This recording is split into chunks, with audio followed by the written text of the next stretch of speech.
কনসেপ্টগুলো। তো operators in C, এখান থেকে আমরা ডিফারেন্ট টাইপের অপারেটরের কনসেপ্ট জানতে পারবো যেগুলো সি সাপোর্ট করে। সেই সমস্ত অপারেটরের কনসেপ্টগুলো আমরা এখান থেকে জানতে পারবো। তো আমরা তো প্রথম যখন ইন্ট্রোডাকশন দিয়েছিলাম অপারেটার্সের, তো সেখানে আমরা দেখেছি যে অপারেটর বলতে কি বোঝায়। কারণ অপারেটর কিন্তু হচ্ছে একটা নাথিং বাট এ সিম্বল। একটা সিম্বলকে আমরা অপারেটর বলতে পারি, যেটা কোনো ভ্যালুর উপরে অপারেট করে বা কোনো ভেরিয়েবলের উপরে অপারেট করে, তাকে আমরা বলছি অপারেটার্স বা অপারেটর। তো অপারেটর বেসিক্যালি একটা সিম্বল, এক মিনিট, অপারেটর বেসিক্যালি একটা সিম্বল, যে সিম্বলটা আমার অপারেট করছে কার ওপরে না, অপারেটস অন ভ্যালু হতে পারে সেটা কোনো, বা সেটা কোনো ভেরিয়েবলস হতে পারে। তো আমরা পাইথনেও দেখেছি যে প্লাস একটা অপারেটর যাকে দিয়ে আমরা অ্যাডিশন করতে পারি, আর প্লাসটাকে আমরা এরকমভাবে লিখতে পারি কোনো অপারেন্টের সাথে বা কোনো ভেরিয়েবলের সাথে। আমার এখানে এ আর বিটাকে ধরলাম ভেরিয়েবল বা অপারেন্ট, আর প্লাসটা এখানে হচ্ছে আমার অপারেটর।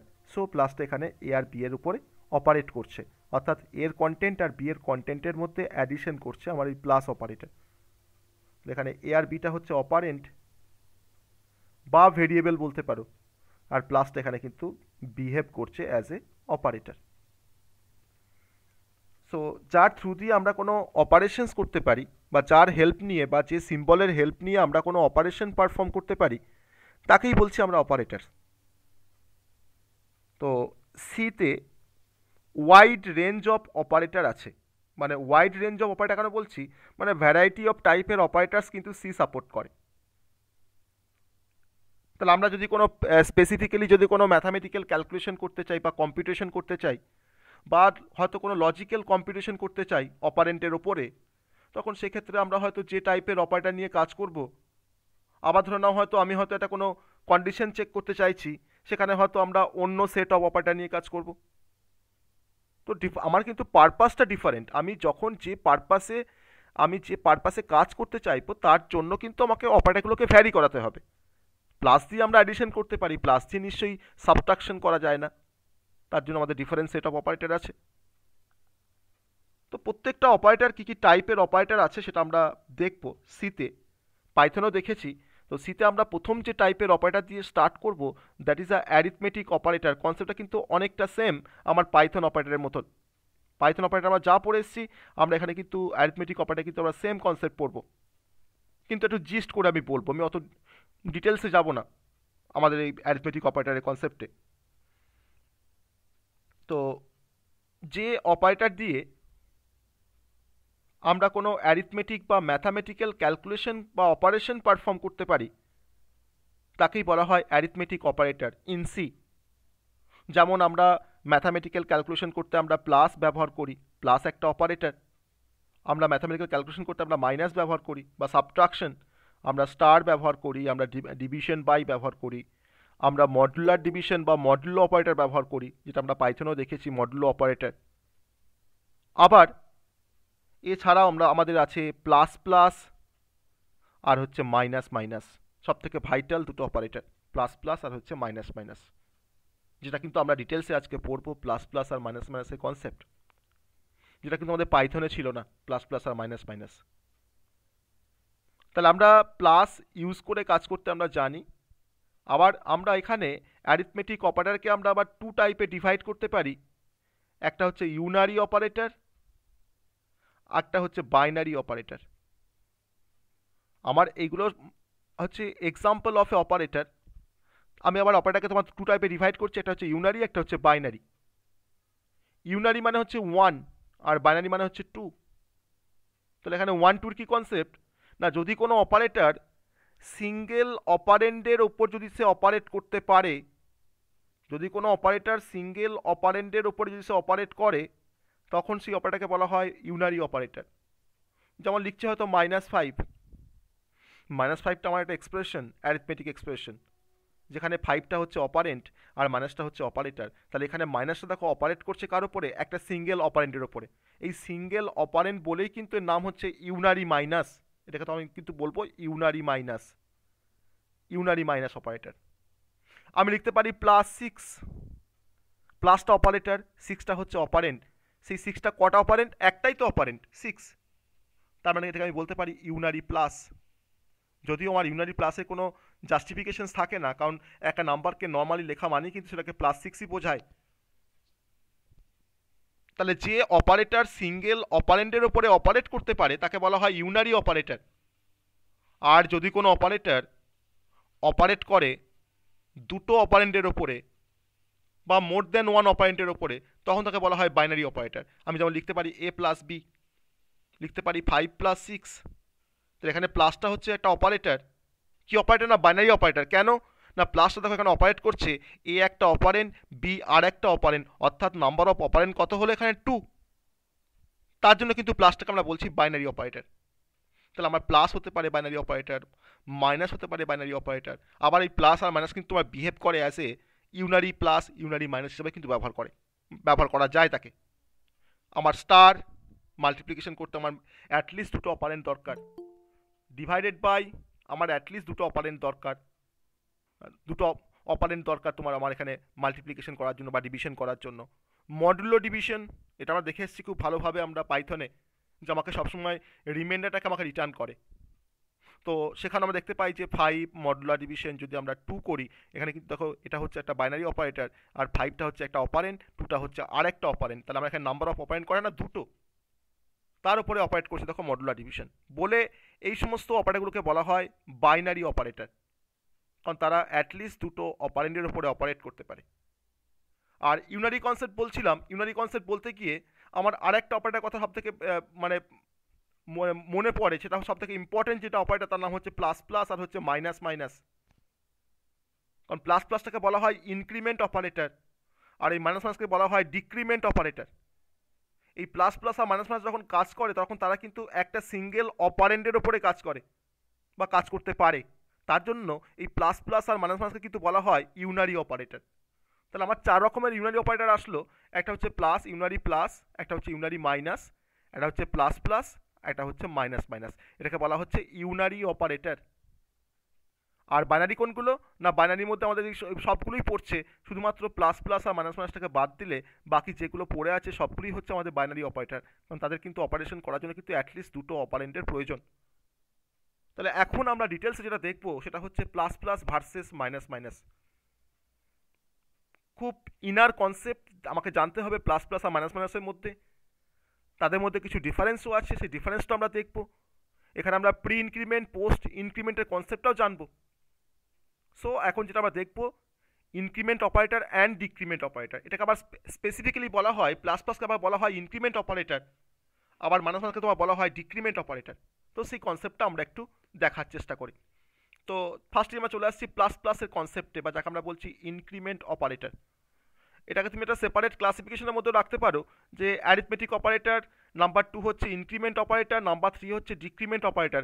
আমি কিন্তু সেপারেটলি রাখলাম না, আমি ওই অ্যারিথমেটিক অপারেটরের মধ্যেই বললাম ইউনারি আর বাইনারি তোমার ক্লাসিফিকেশন করতে কি আমরা তার থেকে কিন্তু আমরা এটাকে নিয়ে আসলাম কনসেপ্টটাকে ইনক্রিমেন্ট অপারেটর, যাকে আমরা ইন্ডিকেট করি প্লাস প্লাস দিয়ে।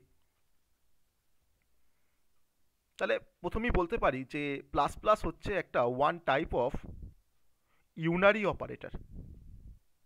কেন ইউনারি অপারেটর? না প্লাস প্লাস যখন অপারেট করে তখন সে কিন্তু অপারেট করতে গেলে তার একটা সিঙ্গেল অপারেন্টের প্রয়োজন হয়। আমি কিভাবে লিখতে পারি প্লাস প্লাসটাকে? না ধরে নাও এ একটা ভেরিয়েবল, আমি তার পাশে লিখতে পারি এ প্লাস প্লাস। আমার বি একটা ভেরিয়েবল, তার পাশে আমি লিখতে পারি বি প্লাস প্লাস। তাহলে এ প্লাস প্লাস এটার অর্থ কি? এটার অর্থ হচ্ছে যে আমার এ এর যা ভ্যালু থাকবে তার সাথে 1 যোগ করে যে রেজাল্টটা আসবে তাকে আবার এর মধ্যে স্টোর করে দেবে, অর্থাৎ a is equal to a plus 1। তাহলে একটা ভেরিয়েবলের ভ্যালুকে আমি ইনক্রিমেন্ট করছি by 1, not by 2, not by 3, not by 4।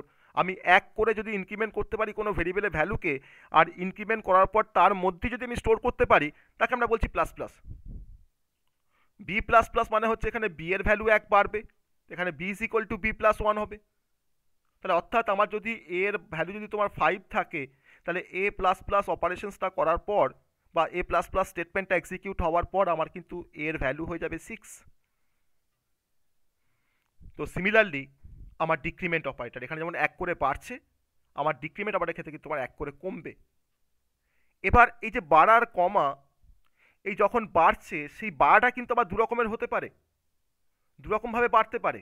একটা হচ্ছে প্রি ইনক্রিমেন্ট অপারেটর, আর এটাকে বলছি আমরা পোস্ট ইনক্রিমেন্ট অপারেটর। তাহলে ইনক্রিমেন্ট অপারেটরকে আমরা আবার টু টাইপে ডিভাইড করছি, একটা হচ্ছে প্রি ইনক্রিমেন্ট, আর এটাকে বলছি পোস্ট ইনক্রিমেন্ট, এটাকে বলছি পোস্ট ইনক্রিমেন্ট। প্রি ইনক্রিমেন্টের এক্সাম্পল কীরকম ভাবে দেবো না, ধরে নাও এ একটা ভেরিয়েবল, এ ভেরিয়েবলটা যদি আগে লেখা হয় প্লাস প্লাসকে তাকে বলা হয় প্রি ইনক্রিমেন্ট অপারেটর, আর এ একটা ভেরিয়েবল তার পাশে যদি আমরা প্লাস প্লাসকে লিখি তাকে বলা হয় পোস্ট ইনক্রিমেন্ট। তোমরা সবাই পড়েছো যে ইনফিক্স নোটেশন, প্রিফিক্স আর পোস্টফিক্স নোটেশন। প্রিফিক্সের ক্ষেত্রে আমার অপারেটর কোথায় প্লেস থাকে না দুটো অপারেন্ডের আগে, আর পোস্টফিক্সের ক্ষেত্রে আমার কোথায় থাকে প্লেস না দুটো অপারেন্ডের ডান দিকে বা রাইট হ্যান্ড সাইডে, মানে পরে যাকে আমরা বলতে পারি। তাহলে এবার এই প্রি ইনক্রিমেন্ট আর পোস্ট ইনক্রিমেন্টের মধ্যে অ্যাকচুয়াল যে ডিফারেন্সটা, সেই ডিফারেন্সটা আমরা এখন দেখব। যে তাহলে প্লাস প্লাস এ করলেও আমার এর ভ্যালু 1 বাড়বে, আর এ প্লাস প্লাস করলেও কিন্তু এর ভ্যালু 1 বাড়বে, কিন্তু তাদের মধ্যে ডিফারেন্স কি না কোথাও আগে বাড়ছে কোথাও পরে বাড়ছে, এটাই ডিফারেন্স। প্রি মানে হচ্ছে আগে ইনক্রিমেন্ট হচ্ছে তারপরে স্টোর হচ্ছে, আর পোস্ট ইনক্রিমেন্ট মানে হচ্ছে আগে স্টোর হচ্ছে তারপরে ইনক্রিমেন্ট হচ্ছে। কীরকম ব্যাপারটা না, ধরে নেওয়া যাক আমি প্রি ইনক্রিমেন্টের জন্য একটা রুলস লিখব, আর পোস্ট ইনক্রিমেন্টের জন্য আমি আর একটা রুলসকে আমি লিখে দেখাবো। যেমন ধরো আমি প্রথমেই বলতে পারি এটাকে একটা মানে সেই মানে ধরে না একটা মন্ত্র ভাবো যে আমাকে প্রি ইনক্রিমেন্ট আর পোস্ট ইনক্রিমেন্ট মনে রাখতে গেলে আমাকে এই রুলসটা মনে রাখতে হবে যে in case of pre increment আমার ফার্স্টে যে অপারেশনটা পারফর্ম হয় সেটা হচ্ছে ফার্স্ট আমাদের ইনক্রিমেন্ট অপারেশনটা পারফর্ম হয়, তারপরে কি হয়, তারপরে হয় স্টোর। আর in case of post increment operator প্রথমেই আমার স্টোর হয়, ভেরিয়েবলের মধ্যে ফার্স্টে তোমার স্টোর হয় ভ্যালুটা, তারপরে কি হয়, তারপরে ইনক্রিমেন্ট হয়। বলেই তো এর নাম হচ্ছে পোস্ট ইনক্রিমেন্ট, পরে বাড়ে। আর এখানে দেখো প্রিতে দেখো আমি দেখো কি লিখেছি, ফার্স্টই দেখো বেড়ে যাচ্ছে, তাহলে ফার্স্টই বেড়ে যাচ্ছে তারপর তোমার তখন স্টোর হচ্ছে। আর এখানে কি হচ্ছে, ফার্স্টে তোমার স্টোর হচ্ছে তারপরে তোমার হচ্ছে বাড়ছে। তো এবার আমার এর মধ্যে 5 আছে, আমি এখন প্লাস প্লাস এ কে এক্সিকিউট করেছি, তাহলে আমার প্লাস প্লাস একে এক্সিকিউট করলে আমার এখন এর ভ্যালু কত হবে, আমি যখন ডিসপ্লে করি প্লাস প্লাস একে আমার এটা 6 দেখাবে, আমার এটাকে 6 দেখাবে, তাই তো।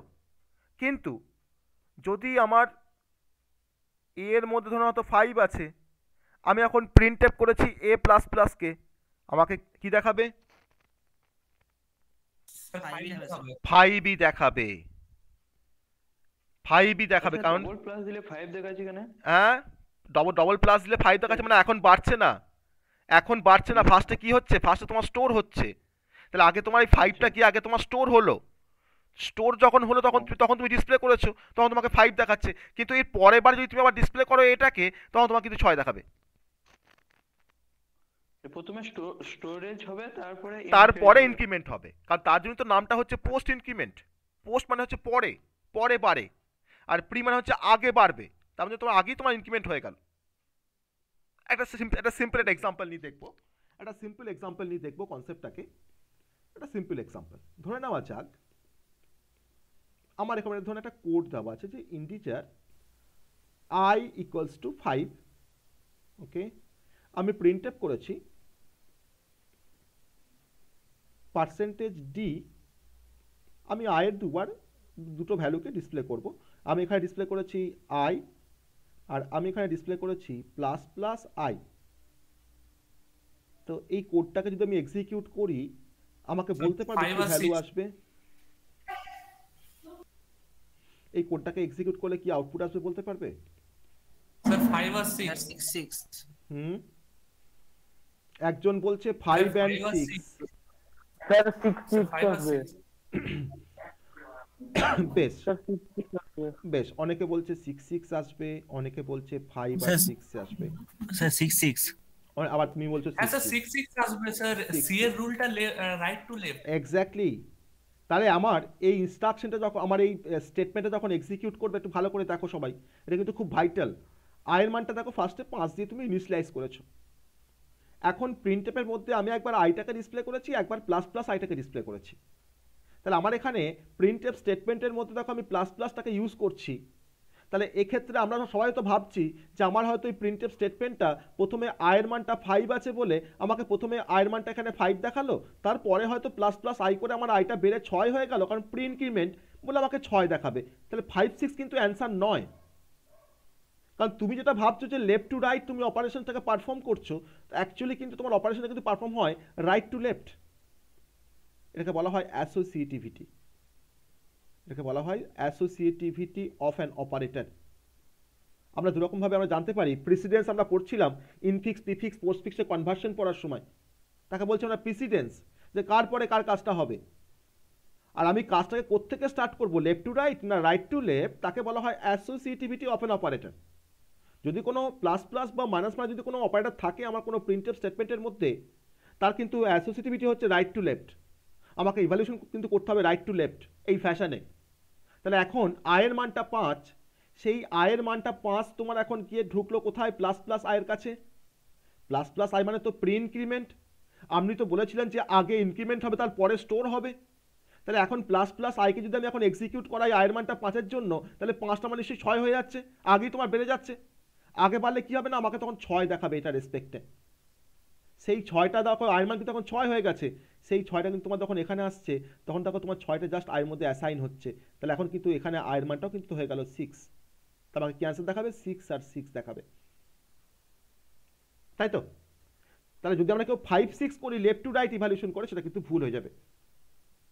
তাহলে এই ধরনের যখন কোনো স্টেটমেন্ট থাকবে তখন যেখানে হয়তো আমার প্লাস প্লাস আছে বা মাইনাস মাইনাস আছে, সেক্ষেত্রে কিন্তু আমাকে ইভ্যালুয়েশন করতে হবে right to left, not left to right. আবার ধরে নাও আমি যদি লিখতাম এরকমভাবে এটা কোনো প্রোগ্রাম, সিম্পল একটা প্রোগ্রাম ধরে লিখছি হয়তো এই একইভাবে, ইন্টিজার a ইকুয়ালস টু 6, আমি এখন প্রিন্টএফ করেছি, প্রিন্টএফ %d, আবার লিখলাম %d ডবল কোট কমা, আমি 3টে ভ্যালুকে ডিসপ্লে করব। মাঝখানে আছে আমার a, এই পাশে আছে প্লাস প্লাস a, আবার ডান দিকেও আছে প্লাস প্লাস এ। বলো দেখি কি অ্যান্সার আসবে, কি অ্যান্সার আসবে আমাকে বলো দেখি। সবাই কিন্তু এটা কিন্তু ট্রাই করো, সবাই ট্রাই করো। ভুল হলে ভুল হবে। 7 7 8 7 7 7 7 oh sorry sir 7 7 আমাকে যে বলবে, যে তোমার যে আমাকে অ্যান্সারটা বলবে সে কিন্তু একটু বলে দেবে যে স্যার লেফট টু রাইট হচ্ছে এই ভ্যালুটা। ওকে, বলো অ্যান্সারগুলো বলো, আমি লিখবো, সবাই অ্যান্সারটা লিখবো, বলো। স্যার 8 7 7 হ্যাঁ 8 7 7 7 7 8 বলছে 7 7 8। বেশ, আর কোন অ্যান্সার? 8 7 7 লেফট টু রাইট বলছে, 877 877, ও বলছে 877। বেশ, আর কোন হ্যাঁ অ্যান্সার? স্যার 877। বেশ, তুমিও বলছো 877। 87 কিন্তু অনেকে বলছে। স্যার 776 ও বলছে 776, sir 777, 8 7 7 877। বেশ,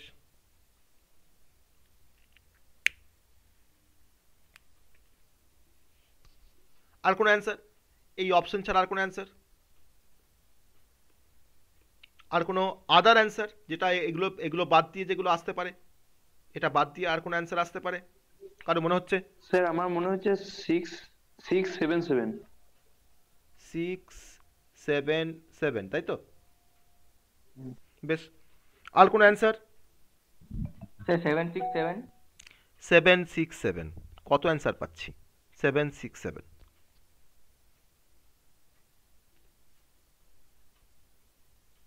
এবার আমি কনক্লুড করি, চলো আমি এবার কনক্লুড করছি। আমি কি বলেছিলাম যে রাইট টু লেফট ইভ্যালুয়েশন হবে, তাই তো? রাইট টু লেফট ইভ্যালুয়েশন হবে, যেহেতু আমার এক্সপ্রেশনটার মধ্যে প্লাস প্লাস রয়েছে। তাহলে এখন এর মানটা হচ্ছে 6, সেই 6টা প্রথমে কোথায় আসবে? প্লাস প্লাস এর কাছে আসবে, তাই তো? তাহলে প্লাস প্লাস এ তো তোমার প্রি ইনক্রিমেন্ট, এ তো আগেই বাড়িয়ে দেয়, তাহলে 6টাকে বেড়ে এখন কত হলো? 7। তাহলে আমাকে তার মানে এর রেসপেক্ট আমি 7 পাবো, ইয়েস অর নো? বলো, আমাকে অ্যান্সার দাও যে হ্যাঁ কি না। হ্যাঁ স্যার 7 পাবো। হ্যাঁ স্যার এবার এই স্যার। এর মান কিন্তু এখন 7 হয়ে গেল, এর মান তোমার এখন 7 হয়ে গেল। সেই 7 যে ভ্যালুটা, সে তোমার দেখো তার পরের যে স্টেটমেন্টটা আছে এ, তার মধ্যে ঢুকছে 7টা। তাহলে 7 যদি তোমার এর মধ্যে ঢোকে তাহলে এর মানটা এখন কি হয়ে যাবে 7, yes or no? 7 Yes, sir. 7। আবার এই 7টা আবার তোমার যাচ্ছে তার পরের স্টেটমেন্টের কাছে, অর্থাৎ প্লাস প্লাস এর কাছে 7 গেল, তো প্লাস প্লাস এ তো তোমার আগে বাড়িয়ে দেবে, তাহলে 7টা এখন 8 হয়ে যাবে প্লাস প্লাস এর জন্য। তাহলে সে তখন যদি আমি ডিসপ্লে করি তখন তখন কি আমাকে কি দেখাবে? 8 দেখাবে, 8 yes or no? Yes, sir. তাহলে আমরা কি অ্যান্সার পাচ্ছি? হ্যাঁ। 877টা হচ্ছে আমার কারেক্ট অ্যান্সার। 877টা হচ্ছে আমার কারেক্ট অ্যান্সার।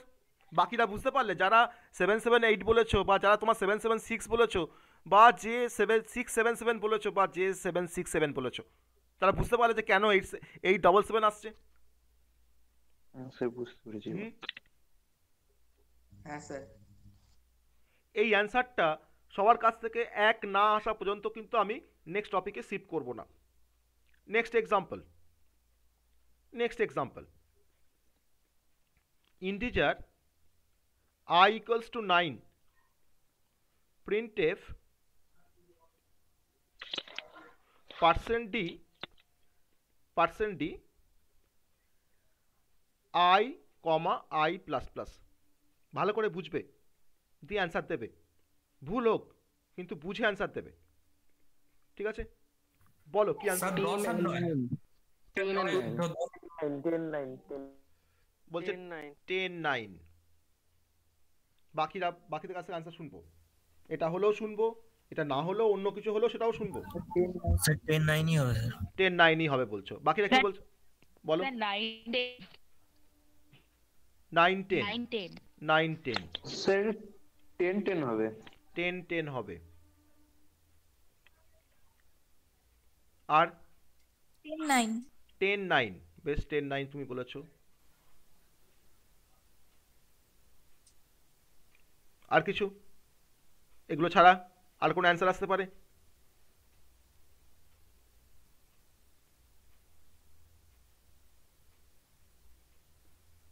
বেশ, আমি বলি এবার। I is equal to 9, 10 answer হবে। হ্যাঁ প্রথমটা বলছো তো? 10 10 অ্যানসার হবে। 10 10 অ্যান্সার হবে, বেশ দেখা যাক। তুমি বলছো 10 10 অ্যান্সার হবে, বেশ দেখা যাক। 9টা প্রথমে ঢুকছে কোথায়? I প্লাস প্লাসের কাছে।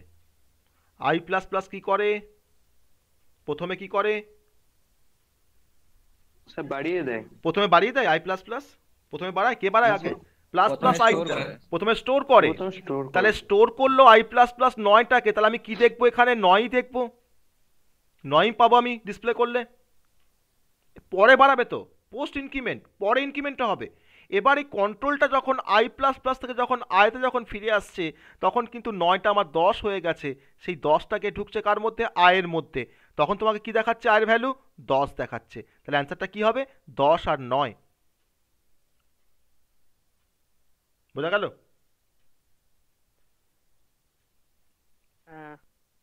রিপ্লাই করো, বুঝতে পারলে কিনা বলো। হ্যাঁ স্যার বুঝতে হ্যাঁ স্যার বুঝলাম। ওকে, বাকিরা বলো, রিপ্লাই করো, বুঝতে পারলে কিনা এটা, যে কেন 10 আর 9 আসছে। হ্যাঁ স্যার। এবার ধরে নাও আমার এখানে, আমি এটা অ্যান্সারটাকে মুছে দিচ্ছি, আমি এখানে আরেকটা ভ্যারিয়েশনস দিচ্ছি এই I প্লাস প্লাস আর I এর জন্য। আমার ধরে নাও এখানে প্লাস প্লাস I আছে, তখন কি অ্যান্সারটা আসবে বলো দেখি? 11 ভালো করে বলো, ভালো করে কিন্তু বুঝতে হবে, কিন্তু কনসেপ্টটা কিন্তু বুঝতে হবে। ও বলছে 10 আর 9। 11 9 বলছে 11 9, আর এবার বলছে 10 আর 9ও বলছে অনেকে, 10 আর 9। 10 আর 9 স্যার 10 9 10 9, অনেকে বলছে 11 9। আর কোনো অ্যান্সার আসতে পারে এগুলো ছাড়া? আর কোনো অ্যান্সার আসতে পারে এগুলো ছাড়া? সরি স্যার 11 9 হবে স্যার। 11 9 হবে বলছো, ও বলছে 11 9 হবে, এটা বেশ কয়েকজন বললে 11 আর 9 হবে। আমি বলি এবার, তার মানে কিন্তু আমরা এখনও কিন্তু বুঝতে ভুল করছি যারা 10 9 বলছি। আয়ের মানটা 9 কে ঢুকলো I প্লাস প্লাসে, এখন বাড়বে না, পরে বাড়বে। 9 ডিসপ্লে হলো, সেই 9টা কিন্তু এখন ইনক্রিমেন্ট হয়ে 10 হয়ে গিয়ে ঢুকছে প্লাস প্লাস আয়ের কাছে। তাহলে প্লাস প্লাস আয়ের কাছে যখন 10 ঢুকছে, তখন এ তো প্রি ইনক্রিমেন্ট, আগেই তো বাড়িয়ে দেবে। তাহলে 10টা কি এখন কি হবে? 10টা এখন 11 হয়ে যাবে। তাই না? 10টা এখন 11 হয়ে যাবে। এখানে যদি তোমার প্লাস প্লাস আই না থেকে যদি তোমার এখানে আই প্লাস প্লাস থাকতো, তাহলে কিন্তু তখন তোমাকে 10ই প্রিন্ট করতো, কারণ সে তোমার জাস্ট স্টোর হয়ে ডিসপ্লে করে দিয়েছে। কিন্তু এখানে প্লাস প্লাস আই আছে, সো কিন্তু এখানে 10টা 11 হয়ে তোমাকে ডিসপ্লে করবে, প্রি ইনক্রিমেন্ট। তার জন্য তোমাকে অ্যান্সার আসবে কিন্তু 11 আর 9। বোঝা গেল? 10 9 যে বলেছিলে, বুঝতে পারলে কেন 11 9 আসছে? হ্যাঁ স্যার। আমি আরেকটা এক্সাম্পল দেবো। আমি তো এখন দুটো করে দিচ্ছি, আমি এরপর তোমার এই পার্সেন্টেজ ডিটাকে আমি বাড়াবো, 4টে 5টা 6টা করবো। হ্যাঁ বলছি যদি ওখানে আই এর পরে মানে ওটাতে তো প্লাস প্লাস আই দিলেন মানে হ্যাঁ এদিকে, তাহলে ওটা যদি আই প্লাস প্লাস হতো ওখানটাতে তখন কি 10 হতো? দেখাতো, তখন তোমাকে 10 দেখাতো, আচ্ছা তাই না? ধরে নাও এই কোশ্চেন্সটাই ধরে নাও, এই কোশ্চেন্সটাই ধরে নাও তোমার এখানে প্লাস প্লাস আই না থেকে ধরে নাও তোমার এখানে আই প্লাস প্লাস আছে। তুমি ভাবো এটাকে প্লাস প্লাস আই না থেকে ভাবো এটাকে আই প্লাস প্লাস আছে, ঠিক আছে? আই প্লাস প্লাস আছে, ওকে, তারপরে কমা আছে। হ্যাঁ, তাহলে এখন আয়ের মানটা 9, 9 প্রথমে ঢুকলো এখানে আই প্লাস প্লাসের কাছে, তো আমাকে তো এখন ইনক্রিমেন্ট করবে না, সো আমাকে 9টা কি দেখিয়ে দিল আই প্লাস প্লাস। এবার এই 9টা কিন্তু দেখিয়ে দেওয়ার পর যখন কন্ট্রোলটা যখন আই প্লাস প্লাস থেকে যখন শিফট করে যখন আবার আই প্লাস প্লাসে আসছে, তখন 9 কিন্তু 10 হয়ে গেছে বেড়ে, সেই 10 আবার ঢুকছে আই প্লাস প্লাসের কাছে। তাহলে আই প্লাস প্লাস কি এখন 10কে কি বাড়াতে পারবে না স্টোর করবে? ফার্স্ট তো স্টোর করে, তাহলে স্টোর করে তোমাকে কী দেখাচ্ছে এখন 10 দেখাচ্ছে। এর পাশে যদি আমার কোনো একটা আই থাকতো, তাকে যখন ডিসপ্লে করতাম তখন সে কিন্তু আমাকে 11 দেখাতো, তাই না? বোঝা গেল? আমি আবার এক্সাম্পল আসবো, আই ইজ ইকুয়াল টু 9ই আছে, প্রিন্ট এফ %d আমি আবার দিলাম %d, 4টে করে দিলাম। হ্যাঁ, 4টে ভ্যালুকে ডিসপ্লে করব। আমি এখানে ডিসপ্লে করছি আইকে, তার পাশে ডিসপ্লে করছি প্লাস প্লাস আইকে, তার পাশে ডিসপ্লে করছি আবার আইকে, তার পাশে ডিসপ্লে করছি আই প্লাস প্লাসকে। এটাকে একটু ভেবে চিন্তে আমাকে বলো দেখি, একটু ভাবলেই কিন্তু হবে যে কোনটা আগে বাড়ছে কোনটা পরে বাড়ছে, এটাকে ভাবলেই কিন্তু কাজটা হয়ে যাবে। 11 11 10 9।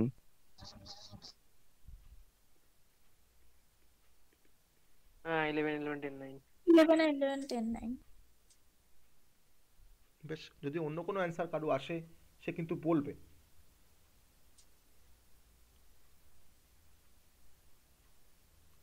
যদি কারো অন্য অ্যান্সার আসে সে কিন্তু বলবে।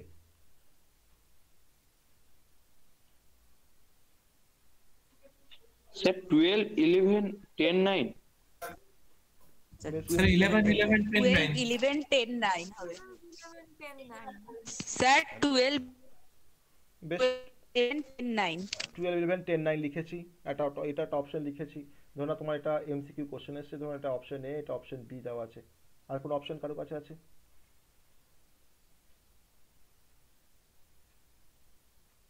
আর কোনো অপশন আসছে এগুলো ছাড়া? আর কোনো মানে অ্যান্সারে কোনো অন্য কোনো অ্যান্সার আসছে কারো?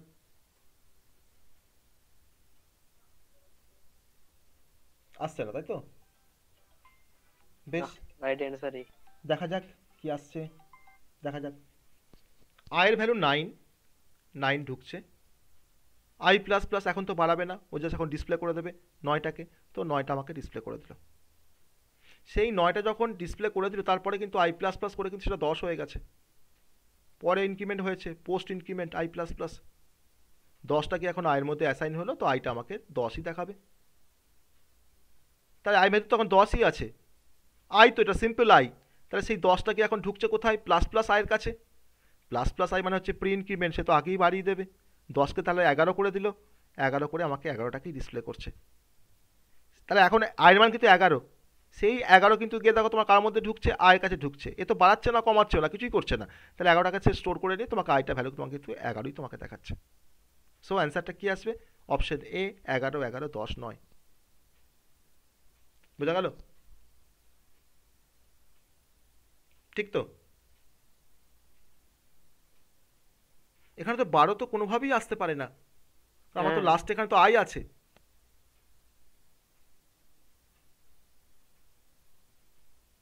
ঠিক আছে, বোঝা গেছে সবার যে কেন অপশন এটা কারেক্ট? কেন অপশন এটা কারেক্ট? হ্যাঁ স্যার। বেশ, আরেকটা এক্সাম্পল দেবো, আরেকটা এক্সাম্পল দেবো। Integer I is equal to 6, printf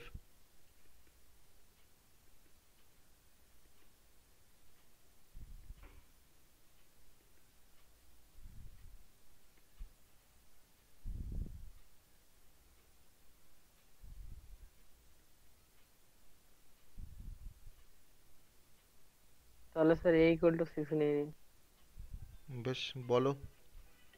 5টা a প্লাস প্লাস দিয়েছি, 5টা পরপর, বলো কি হবে? স্যার ইন্টিজারটা আই নিয়েছেন তাই। ইন্টিজার I নিয়েছি তো, হ্যাঁ ঠিক আছে, আমি এখানে 5 বার লিখেছি ইন্টিজার প্লাস। এ হবে। ও সরি, তাহলে এ করে দিই, ও আচ্ছা, আমি এটাকে I নিয়েছি, আমি এটা I লেখা উচিত ছিল আমার। বেশ, এ লিখে দিলাম, ইন্টিজার a equals to 6। তাহলে এবার ঠিক আছে, বলো এবার কি হবে অ্যান্সার? 99876। আর একটু ভাবো, আর একটু ভেবে বলো।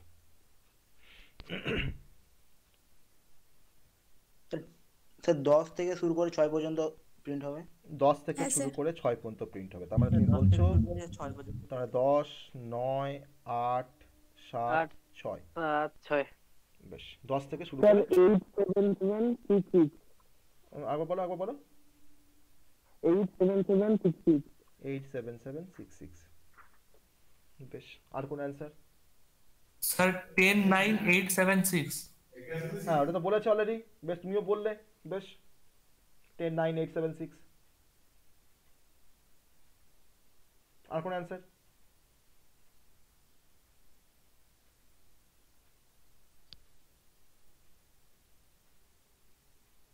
এটা সব থেকে সহজ যে এর মানটা 6।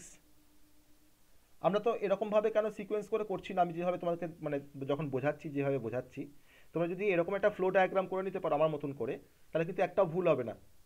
এর মানটা 6 গেল এ প্লাস প্লাসের কাছে, এ প্লাস প্লাস কী করলো, সঙ্গে সঙ্গে তাকে ডিসপ্লে করে দিল 6টাকে। এখন বাড়াবে না, পরে বাড়াবে। এবার 6টা কিন্তু তোমার 7 হয়ে ঢুকছে এ প্লাস প্লাসের কাছে। তাহলে এ প্লাস প্লাসের কাছে আমার 7 ঢুকছে, মানে এ প্লাস প্লাস কিন্তু আমাকে 7ই দেখাচ্ছে। তারপরে সেই 7টা কিন্তু 8 হয়ে ঢুকছে, পরের এ প্লাস প্লাসের কাছে ঢুকছে, সে আমাকে 8ই দেখাচ্ছে। এবার 8 কিন্তু 9 হয়ে ঢুকছে, আবার এ প্লাস প্লাসের কাছে ঢুকছে, সে আমাকে 9ই দেখাচ্ছে। আবার সেই 9টা কিন্তু তোমার 10 হয়ে ঢুকছে আমার এ প্লাস প্লাসের কাছে, তো সে আমাকে 10ই দেখাচ্ছে। তাহলে কি হলো? 10, 9, 8, 7, 6। আমার অপশন এটা হচ্ছে কারেক্ট, তাই না?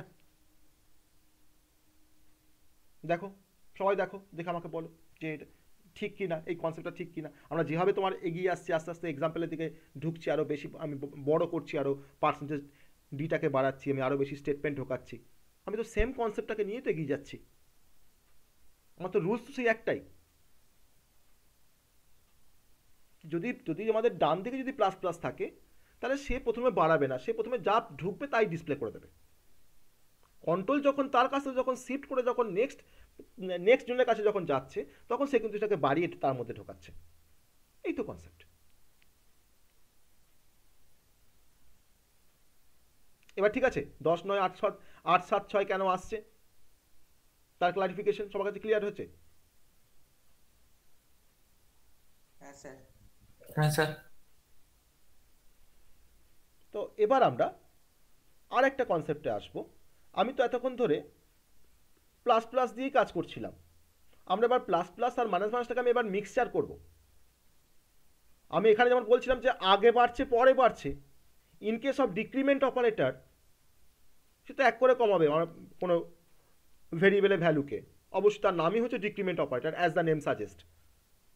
তাই এবার যদি বলি প্রি ডিক্রিমেন্ট আর পোস্ট ডিক্রিমেন্ট, প্রি ডিক্রিমেন্ট মানে হচ্ছে আগে কমিয়ে দেবে, আর পোস্ট ডিক্রিমেন্ট মানে তোমার হচ্ছে পরে কমাবে। এখানে যেমন বাড়ছিল 1 করে, ওখানে 1 করে কমবে, এই ডিফারেন্স।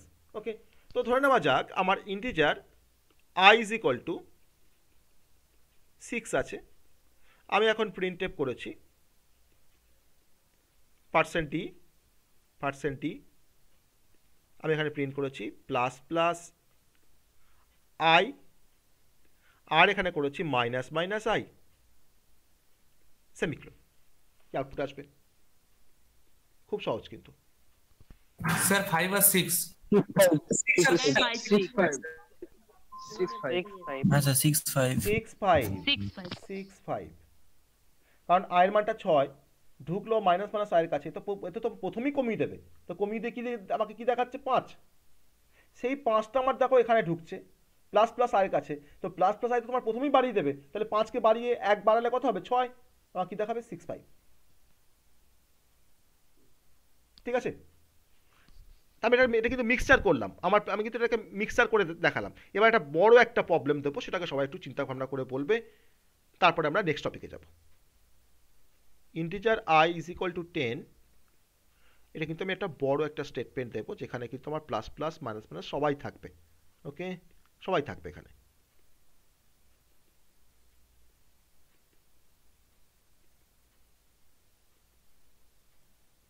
ছটা আছে, হ্যাঁ,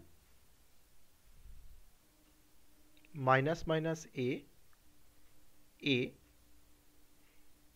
এ মাইনাস মাইনাস প্লাস প্লাস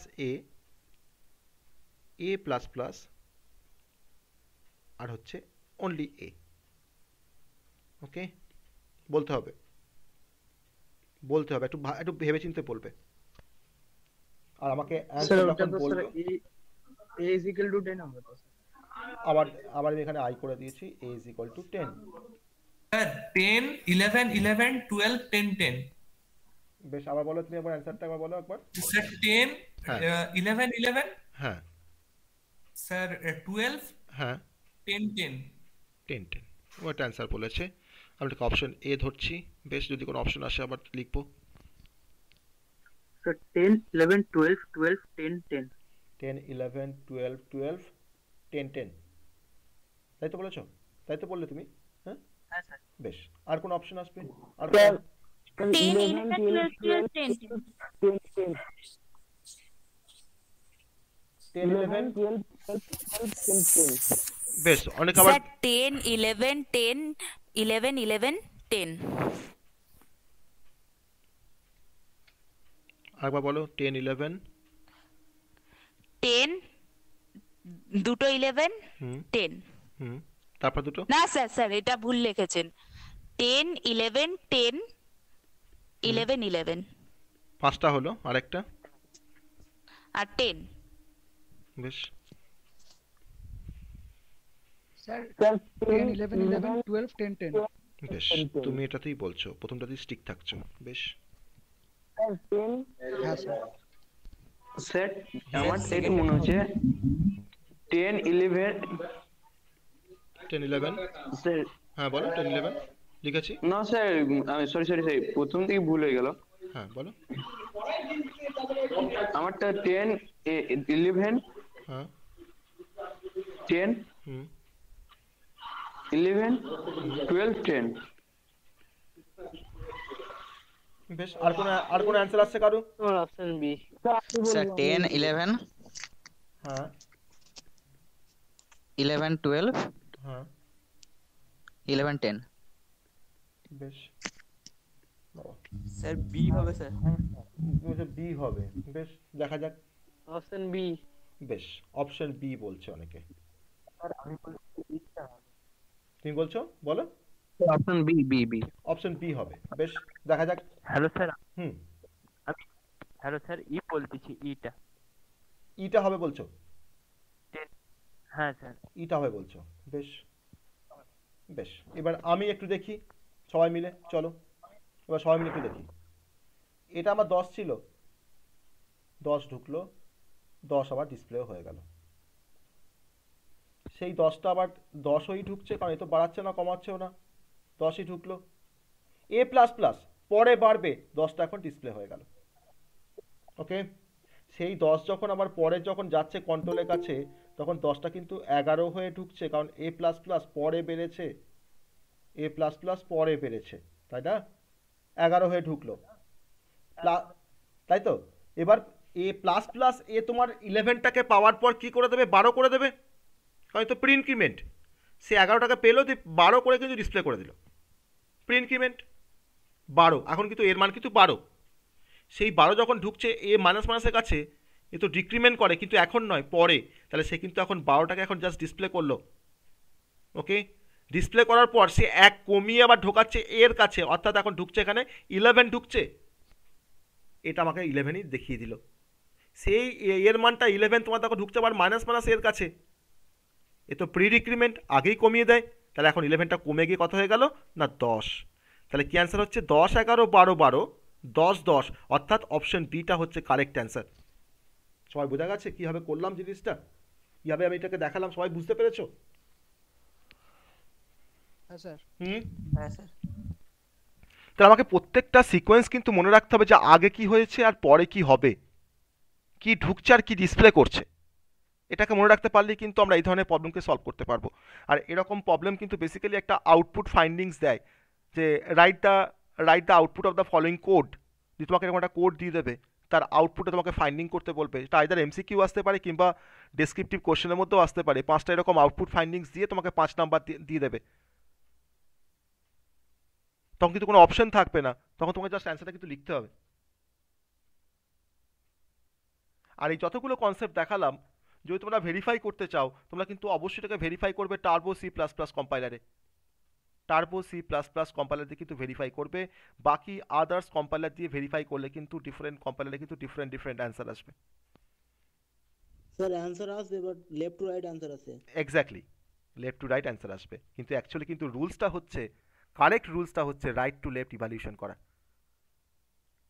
তারা কিন্তু লেফট টু রাইট ইভ্যালুয়েশন করে তোমাকে অ্যান্সারটা দেখাবে, তখন তোমরা কনফিউজড হয়ে যাবে। তার জন্য বললাম যে turbo C plus plus compiler দিয়ে তোমরা যদি ভেরিফাই করতে চাও যে আমরা যেভাবে এটাকে বুঝেছি এক্স্যাক্টলি, যদি সেভাবে যদি তুমি অ্যান্সার পেতে চাও, তোমার কিন্তু অবশ্যই ইউজ করতে হবে turbo C plus plus compiler দিয়ে তোমাকে এই কোডগুলোকে রান করতে হবে।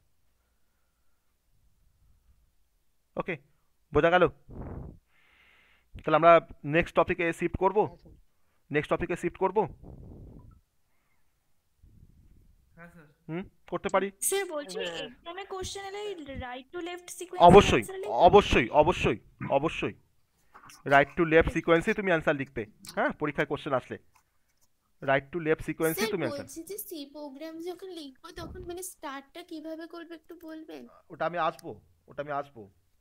এখন যে টপিকটা মানে ফার্স্ট থেকে ইনক্লুড রেজিডিও যেভাবে লেখে না, মানে ওরকম ভাবে লিখবোটা কি করে আমি দেখাবো। আর তুমি আগের ভিডিওগুলো একটু দেখে নাও, ওখানে দেখো বলা আছে কিভাবে লিখবো আমরা সি এর প্রোগ্রাম।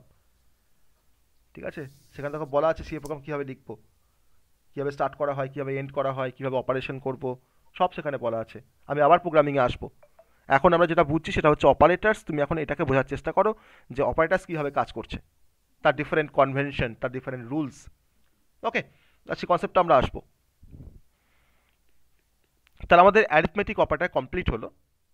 আমরা এখন যে অপারেটরের কনসেপ্টটা এখন আসতে চাইছি, আমাদের সেকেন্ড টাইপ অফ অপারেটর, তার নাম হচ্ছে ওই একই রকম আমাদের পাইথনও ছিল অ্যাসাইনমেন্ট অপারেটর। মনে পড়ছে সবার? পাইথনের যা কনসেপ্ট ছিল, একটু মিউট করো। আমরা এখন যেটাকে আসবো সেটা হচ্ছে অ্যাসাইনমেন্ট অপারেটর। যেটা আমরা পাইথনও পড়েছিলাম। তো মেনলি আমরা ইকুয়ালস টুকে বলতে পারি অ্যাসাইনমেন্ট অপারেটর, তাই না? এছাড়াও আমাদের আরও ডিফারেন্ট অপারেটর আছে, plus equals to, minus equals to, star equals to, divided by equals to, modular division equals to, etcetera. তো সেখানে পাইথনে কি আমরা এগুলোকে একটা অন্য নামে ডেকেছিলাম, তাই তো? কি বলেছিলাম মনে আছে? শর্ট হ্যান্ড, তাই না? Short hand operator. Okay, so আমরা জানি যে ইকুয়ালস টু দিয়ে আমরা কোনো ভ্যালুকে কোনো ভেরিয়েবলের মধ্যে অ্যাসাইন করতে পারি।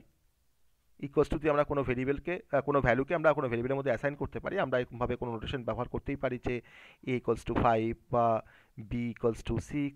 সো আমরা 5কে অ্যাসাইন করছি এর মধ্যে by using equals to operator. তার জন্য নামটা হচ্ছে অ্যাসাইনমেন্ট অপারেটর, যেহেতু কোনো ভ্যালুকে আমরা অ্যাসাইন করি এই ইকুয়ালস টু দিয়ে।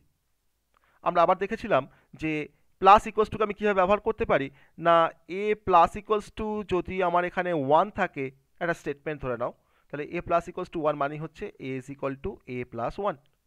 আমি এটাকে দুবার লিখতে হবে না বলে আমি এখানে এ প্লাস ইকুয়ালস টু 1 ব্যবহার করেছি। এটা একটা শর্ট হ্যান্ড নোটেশন বলতে পারো। তার জন্য প্লাস ইকুয়ালস টু বা মাইনাস ইকুয়ালস টু এগুলো যারা আছে সবাইকে বলা হয় শর্ট হ্যান্ড অপারেটর। আবার আমি এটাকে তোমার ডাকতেও পারি অ্যাজ এ অ্যাসাইনমেন্ট অপারেটর, সেটাও বলা যেতে পারে। সো আমার সিমিলার কাজ করে star equals to division by equals to বা modular division equals to. Okay, so আমার কিন্তু কনসেপ্টটা কিন্তু একই রকম, যে এ স্টার ইকুয়ালস টু যদি আমি 5 লিখি তার মানে সেটা বোঝায় a is equal to a star 5। আমি যদি লিখি a modular division equals to 5, আমার সেটা বোঝায় a equals to a modular division 5। Just একটা শর্টহ্যান্ড হিসেবে ব্যবহার হচ্ছে আমাদের এই অ্যাসাইনমেন্ট অপারেটর। তো প্রত্যেকটা অপারেটর যারা কাজ করে তাদের কিন্তু ডিফারেন্ট তাদের প্রেসিডেন্স আছে, তাদের অ্যাসোসিয়েটিভিটি আছে। সেটা আমরা প্রেসিডেন্স অ্যাসোসিয়েটিভিটি যখন পড়বো অপারেটার্সের মধ্যে তখন সেখানে আমি দেখাবো যে প্রেসিডেন্স অ্যাসোসিয়েটিভ বলতে কি বোঝায়। আবার ধরে নাও আমি একটা স্টেটমেন্ট লিখেছি এরকমভাবে, এই স্টেটমেন্টটা লিখলে আমার কি আউটপুট আসে তোমরা একটু বলবে আমাকে, যে integer x equals to 100 plus 50 semicolon. আমি হয়তো এক্সের ভ্যালুটাকে প্রিন্ট করেছি প্রিন্টএফ পার্সেন্টেজ ডি কমা দিয়ে এক্সটাকে প্রিন্ট করেছি। এটা কি কোনো অ্যান্সার আসবে না আমাকে কম্পাইলেশন এরার দেখাবে? স্যার সেমই তো আসবে। সেম আসবে মনে হচ্ছে। মানে কি আসবে, অ্যান্সার কি আসবে, এটার আউটপুটে কি আসবে? আউটপুটে কি কোনো এরার দেখাবে না আমাকে একটা আমাকে কোনো একটা ভ্যালু দেখাবে, বা যেটা রেজাল্ট হবে সেটা আসবে, কি আসবে আউটপুট? ভ্যালু দেখাবে তো 150। তাহলে 150 দেখাবে বলছো, আবার কম্পাইলেশন এরার আসতে পারে কি না? এরকমভাবে লেখা যায় যে integer x equals to 100 plus 50, এভাবে লেখা যায়?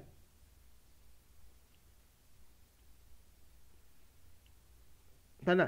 ইনিশিয়ালাইজেশন, এটা ইনিশিয়ালাইজেশন স্পেস, এটা ইনিশিয়ালাইজেশন,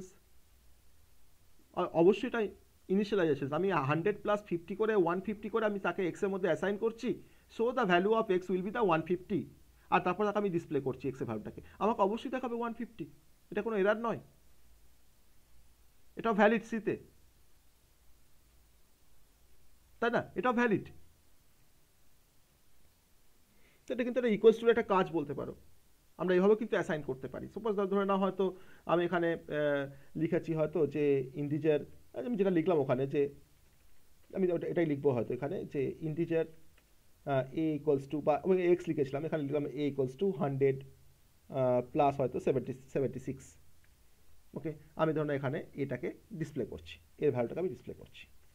এটা ইন্টিজার বলে পার্সেন্টেজ ডি, আর আমাকে এর ভ্যালুকে ডিসপ্লে করতে হয় বলে পাশে কমা দিয়ে আমি লিখলাম এ, আমি এখন এটাকে ডিসপ্লে করছি। আমার এটা ভ্যালিড। প্লাস আমি এখানে যে কোনো অপারেশন করতে পারি, আমি 100 ইন্টু 76 করলাম, আমার যে কোনো অপারেশন এখানে তোমার পারমিট করবে, যে কোনো অপারেশন এখানে পারমিট করবে, তাই না? তো এটা কিন্তু one type of assignment operator. আমরা অপারেশনসটাকে পারফর্ম করে আমি তারপরে সেটাকে অ্যাসাইন করছি আমার এ ভেরিয়েবলের মধ্যে।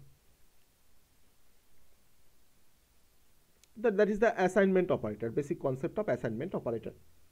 তো প্রত্যেকটা আমার এইভাবে কাজ করতে পারে। আমার এগুলো ছাড়াও আরও ডিফারেন্ট অ্যাসাইনমেন্ট অপারেটর আছে, যেমন ধরুন বলতে পারি and equals to, or equals to, okay, XOR equals to, এগুলো সব কিন্তু এটা করে অপারেটর। এটা কিন্তু এটাকে বিটওয়াইজ অ্যান্ড বলা হয়, আমরা দেখেছি তো ওখানে আমরা, তাই না? পাইথনে দেখেছি তো, এটাকে বিটওয়াইজ অর বলা হয়, এটাকে বিটওয়াইজ এক্সর বলা হয়। রাইট শিফট মনে করে দেখো, right shift equals to left shift equals to, সব কিন্তু একই মিনিং বিয়ার করে। আমি যদি লিখি যে এক্স এক্সর ইকুয়ালস টু 3, তার মানে বোঝায় x is equal two x XOR 3। এটা কিন্তু এক্সর অপারেটর, মানে বিটওয়াইজ এক্সর অপারেটর। এটা মানে এক্স এর ভ্যালুর সাথে তোমার 3টা কি হবে, এক্সর অপারেশন হবে। আমি যদি ভাবি যে এক্স এর ভ্যালুটা হচ্ছে 5, তাহলে 5 মানে তোমার হচ্ছে 0 1 0 1, আর আমার দেখো এখানে 3 আছে, তো 3 মানে তোমার বোঝায় 0 0 1 1। তাহলে এখন দেখো এদের মধ্যে কী হচ্ছে, এক্সর অপারেশন হবে। তো এক্সর অপারেশন তোমরা জানি সবাই যে সেম থাকলে 0 হয়, আর ডিফারেন্ট থাকলে 1 হয়। তো 0 ডবল 1, তার মানে এটা মানে কী হলো, 6 বোঝাচ্ছে। তাহলে এখন এক্সের ভ্যালুটা কী হয়ে গেলো, এক্স ভ্যালুটা এখন হয়ে গেল 6। তো এগুলো কিন্তু আমাদের একটা করে অ্যাসাইনমেন্ট অপারেটর। এবার আমরা আসবো কম্প্যারিজন অপারেটর বা রিলেশনাল অপারেটরের কনসেপ্টে। সিতে আমরা পাইথনেও পড়েছি রিলেশনাল অপারেটরের কনসেপ্ট, একই অপারেটরগুলো এখানেও ইউজ হয় অ্যাজ এ রিলেশনাল অপারেটর বা কম্প্যারিজন অপারেটর। তো তার নাম অনুযায়ী আমরা দেখতে পারি যে ডাবল ইকুয়ালস টু, তাই না? ডাবল ইকুয়ালস টু সেটা আমরা আগেও পড়ে এসেছিলাম, আমরা এখানেও পড়ছি। কম্প্যারিজন অপারেটরের মধ্যে বা রিলেশনাল অপারেটর বলা হয় এটাকে অনেক সময়। আমরা দেখতে পারি এখানে ডবল ইকুয়ালস টু, এর মিনিংটা হচ্ছে ইকুয়ালস টু চেক করে যে দুটো ভ্যালু সমান কিনা। আমি যদি লিখি X double equals to Y, তার মানে যদি এক্সের ভ্যালু আর ওয়াইয়ের ভ্যালু যদি তোমার সমান হয় তাহলে আমাকে তখন রিটার্ন করবে ট্রু, তাই না? আর যদি তোমার এটা যদি সমান না হয় এক্সের ভ্যালু আর ওয়াইয়ের ভ্যালু, তখন আমাকে রিটার্ন করবে ফলস। কারণ যে কোনো কম্প্যারিজন অপারেটর বেসিক্যালি আমাকে কি রিটার্ন করে, আইদার ট্রু কিংবা ফলস রিটার্ন করে। এটাকে বলা হয় বুলিয়ান ভ্যালু। আবার আমরা এখানে দেখেছি যে not equals to concept, not equals to আমি যদি লিখি X not equals to Y, যদি এক্সের ভ্যালু আর ওয়াইয়ের ভ্যালু যদি তোমার সমান না হয় তাহলে কিন্তু আমাকে ট্রু রিটার্ন করবে। আর যদি এক্সের ভ্যালু আর ওয়াই ভ্যালু যদি তোমার সমান হয়ে যায় তখন কিন্তু আমাকে ফলস রিটার্ন করবে, তাই তো? তাহলে এটা কিন্তু আমাদের x not equals two actually তার ফাংশনস। যতগুলো কম্প্যারিজন অপারেটর আছে সিতে বা পাইথনে সবাই কিন্তু আমাকে বুলিয়ান ভ্যালু রিটার্ন করে, আইদার ট্রু ফলস কিংবা 1 আর 0। এছাড়াও আমাদের আরও দেখেছি আমরা greater than, less than, greater than, equals to, less than, equals to, তার কাজ আমরা কিন্তু সবাই জানি। ওকে, তার কাজ আমরা সবাই জানি। ধরুন আমি এখানে তো লিখলাম যে ইন্ডিজার আমার এখানে কিছু নেই, সাপোজ আমি এখানে প্রিন্ট করছি যে percentage D 47 greater than 32, just print করলাম পার্সেন্ট ডি 47 গ্রেটার দেন 32, কি অ্যান্সার আসবে? যদি আমরা এক্সিকিউট করি কি অ্যান্সার আসবে বলো? 1 আসবে। বেশ, দেখা যাক 1 আসে না ট্রু আসে। সিতে কি আসে দেখা যাক, 1 আসে, ঠিক আছে 1। আর যদি আমি এখানে লিখতাম 47 লেস দেন 32, এটা অবশ্যই এটা মানে কন্ডিশনটা ফলস। তাহলে কন্ডিশনটা ফলস মানে আমাকে এখানে 0 আসবে, এটা 0 আসবে, দেখো 0 আসছে। আমরা যদি এখানে লিখতাম যে 47 greater than or equals to 47, তখন কি আসতো?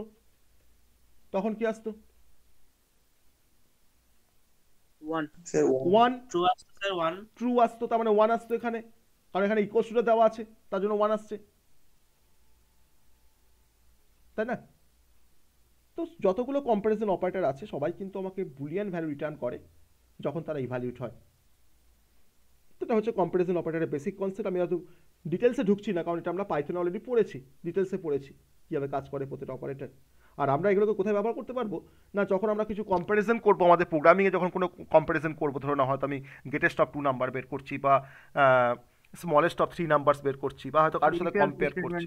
হ্যাঁ, ইফ এলস স্টেটমেন্ট আমরা ব্যবহার করতে পারি, কারণ ইফ এলস দিয়ে আমরা কন্ডিশন চেক করতে পারি। আর কন্ডিশন চেক করতে গেলে আমাকে যে অপারেটর ইউজ করতে হয় তার নামই হচ্ছে কম্প্যারিজন অপারেটর বা রিলেশনাল অপারেটর। ওকে, আমরা ইফ এলস ইউজ করতে পারি, আমরা ফর লুপে ব্যবহার করতে পারি, কারণ ফর লুপের আমাদের একটা কন্ডিশন বলে একটা পার্ট আছে, তাই না? আমরা সেখানেও ব্যবহার করতে পারি। তো এটা হচ্ছে আমাদের কম্প্যারিজন অপারেটর। এবার আমরা যে কনসেপ্টটা আসবো সেটা হচ্ছে নতুন একটা অপারেটর দেখি। অনেক তো আমরা সেই পুরোনো অপারেটরগুলোকে দেখছি, যেটা আমরা ওখানেও দেখেছিলাম, এখানে দেখছি। আরেকটা অপারেটর, তোমার নাম হচ্ছে কন্ডিশনাল অপারেটর। কন্ডিশনাল অপারেটর কিন্তু আমরা পাইথনে পড়িনি, তাই না? কন্ডিশনাল অপারেটর কাকে বলা হয়? কন্ডিশনাল অপারেটর কাকে বলা হয়? কন্ডিশনাল অপারেটর টার্নারি অপারেটরকে। তো টার্নারি অপারেটর কেমন দেখতে হয়? Condition question mark exactly, colon question mark আর হচ্ছে কোলন। স্পেসিফিক্যালি কোলনটাকে বলা হয় টার্নারি অপারেটর। যদি আমরা স্পেসিফিক্যালি বলতে চাই, এখানে বলতে পারি টার্নারি অপারেটর, বা তুমি এটাকে নিয়ে তুমি বলতে পারো যে এরা হচ্ছে কন্ডিশনাল অপারেটর। মানে আমরা বেসিক্যালি কন্ডিশনাল অপারেটর দিয়ে আমরা ইফ এলস দিয়ে যেমন কন্ডিশন চেক করা যায়, যেমন আমরা কোনো কিছু ডিসিশন নিতে পারি ইফ এলস স্টেটমেন্ট দিয়ে, তাকে ডিসিশন মেকিং স্টেটমেন্ট বলা হয় সিতে, সেরকমই আমরা কন্ডিশনাল অপারেটর দিয়ে আমরা কিন্তু কোনো ডিসিশন নিতে পারি। আর তার এগেনস্টে কি অ্যাকশন ফায়ার হবে আমি সেই অ্যাকশনটাও কিন্তু পারফর্ম করতে পারি কন্ডিশনাল অপারেটর দিয়ে। না ধরে নেওয়া যাক, আমি একটা অ্যাপ্লিকেশন দেখাই কন্ডিশনাল অপারেটরে। না ধরে নাও তুমি দুটো তোমার কাছে নাম্বার আছে, একটা হচ্ছে a ইজ ইকুয়াল টু 10, একটা হচ্ছে b ইজ ইকুয়াল টু 5। তুমি এখন a আর b এর মধ্যে কে বড় নাম্বার তাকে তুমি ডিসপ্লে করবে, তুমি গ্রেটেস্ট নাম্বারটাকে তুমি ডিসপ্লে করবে। তখন তুমি একটা স্টেটমেন্ট লিখেছো এরকম যে আমার ধরুন এখানে ইন্টিজার a ইকুয়ালস টু 10 আছে আর ইন্টিজার b ইকুয়ালস টু 5 আছে। আমি আরেকটা ভেরিয়েবল ধরে নিলাম, সেটা হচ্ছে ইন্টিজার c। একটা থার্ড ভেরিয়েবল। যে আমি এখন লিখছি যে c equals to a greater than যদি b হয় তাহলে এটা গিয়ে স্টোর হবে c এর মধ্যে, আর যদি a গ্রেটার দেন b যদি ফলস হয় তাহলে বিটা গিয়ে আমার স্টোর হবে c এর মধ্যে। তাহলে আলটিমেট c এর মধ্যে কে থাকবে না যে বড় সেই থাকবে। তাহলে এর মান এখন 10, b এর মানটা এখন 5, তাহলে 10 গ্রেটার দেন 5। তাহলে কন্ডিশনটা যদি ট্রু হয় তাহলে c ইজ ইকুয়াল টু হবে a, আর কন্ডিশন যদি ফলস হয় তাহলে c এর মানটা হবে b। তাহলে এখন কন্ডিশনটা ট্রু না ফলস? ট্রু। তাহলে এখন c এর মানটা কি হবে? c এর মধ্যে এখন কে থাকবে? a থাকবে। a মানে কি 10, তাহলে c এর ভ্যালু এখন কি হয়ে গেল 10। তাহলে 10 আর 5 এর মধ্যে তো 10টাই তোমার সবথেকে গ্রেটেস্ট নাম্বার। আমি যদি এখন ডিসপ্লে করে দিই c এর ভ্যালুটাকে যদি ডিসপ্লে করে দিই প্রিন্টএফ করে, যে printf percentage D is greater, percentage D is greater, দিয়ে পাশে কমা দিয়ে তোমার c এর ভ্যালুকে ডিসপ্লে করছি, অথবা কি দেখাবে 10 ইজ গ্রেটার। আবার ধরে নাও এই নাম্বারটাই হয়তো আমার এরকম আছে, এটা 10 আছে আর b তোমার হাতে ধরো 45, b তোমার ধরো না তো 45। ওকে, তাহলে আমি এখন দেখো আমি সেম কোডই লিখেছি। তাহলে এখন আমাকে এটা 10, বিটা হচ্ছে 45, তাহলে 10 গ্রেটার দেন 45, কন্ডিশনটা ফলস। যদি কন্ডিশনটা ফলস হয় তাহলে সি এর মধ্যে কে ঢুকবে? বি ঢুকবে। আর বি এর মধ্যে কি আছে? 45, তাহলে সি এর মানটা কত হয়ে যাবে? 45। তুমি যদি ডিসপ্লে করো পার্সেন্টেজ ডি ইজ গ্রেটার, তখন তোমার কী দেখাবে না 45 ইজ গ্রেটার। তো তোমার কম্বিনেশন যেমনই হোক না কেন, আমার কিন্তু আলটিমেট এই স্টেটমেন্টটা আমাকে দুটো নাম্বারের মধ্যে গ্রেটেস্ট নাম্বারটা কি দেবে, তাই তো? বোঝা গেল? আবার এই কাজটা কি আমরা এরকমভাবেও করতে পারি। দেখো আমি যদি একবারে লিখতাম যে এই প্রিন্টএফটাকে আমি এইভাবে লিখবো না, আবার এই কাজটা কি ধরুন আমি ইফ দিয়েও করতে পারি, ইফ এলস দিয়েও করতে পারি। আমরা এই কাজটাকে কীভাবে করতে পারি না integer a equals to 10, b equals to 5 আর সি আমার এখানে দরকার লাগবে না যদি আমরা ইফ এলস দিয়ে করি। আমি দেখো এখানে লিখছি যে যদি এটা b এর থেকে বড় হয় তাহলে প্রিন্টএফ যে পার্সেন্টেজ ডি ইজ গ্রেটার, যে আমি এখন এটাকে ডিসপ্লে করব, কারণ এর মধ্যে আমার এখন গ্রেটেস্ট নাম্বারটা আছে।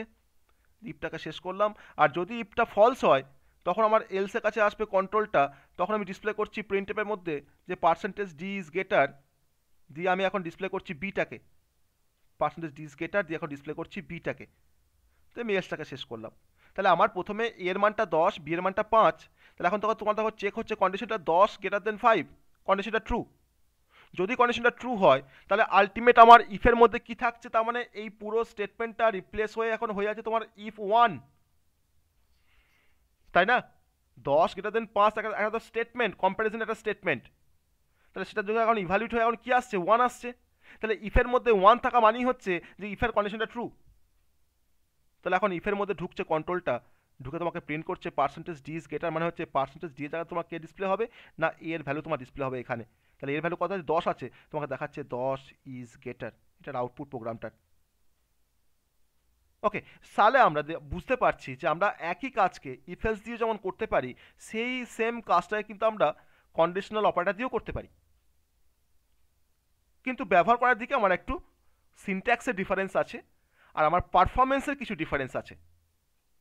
আমরা আবার এই কাজটাকেই তোমার কন্ডিশনাল অপারেটর দিয়ে আমরা এরকমভাবে করতে পারি ডিরেক্ট। দেখো এক লাইনে করবো। দেখো integer a equals to 10, b equals to 5, আর ধরো না তোমার আছে এখানে আর কিছু, তুমি ধরুন এখানে নিচ্ছি না।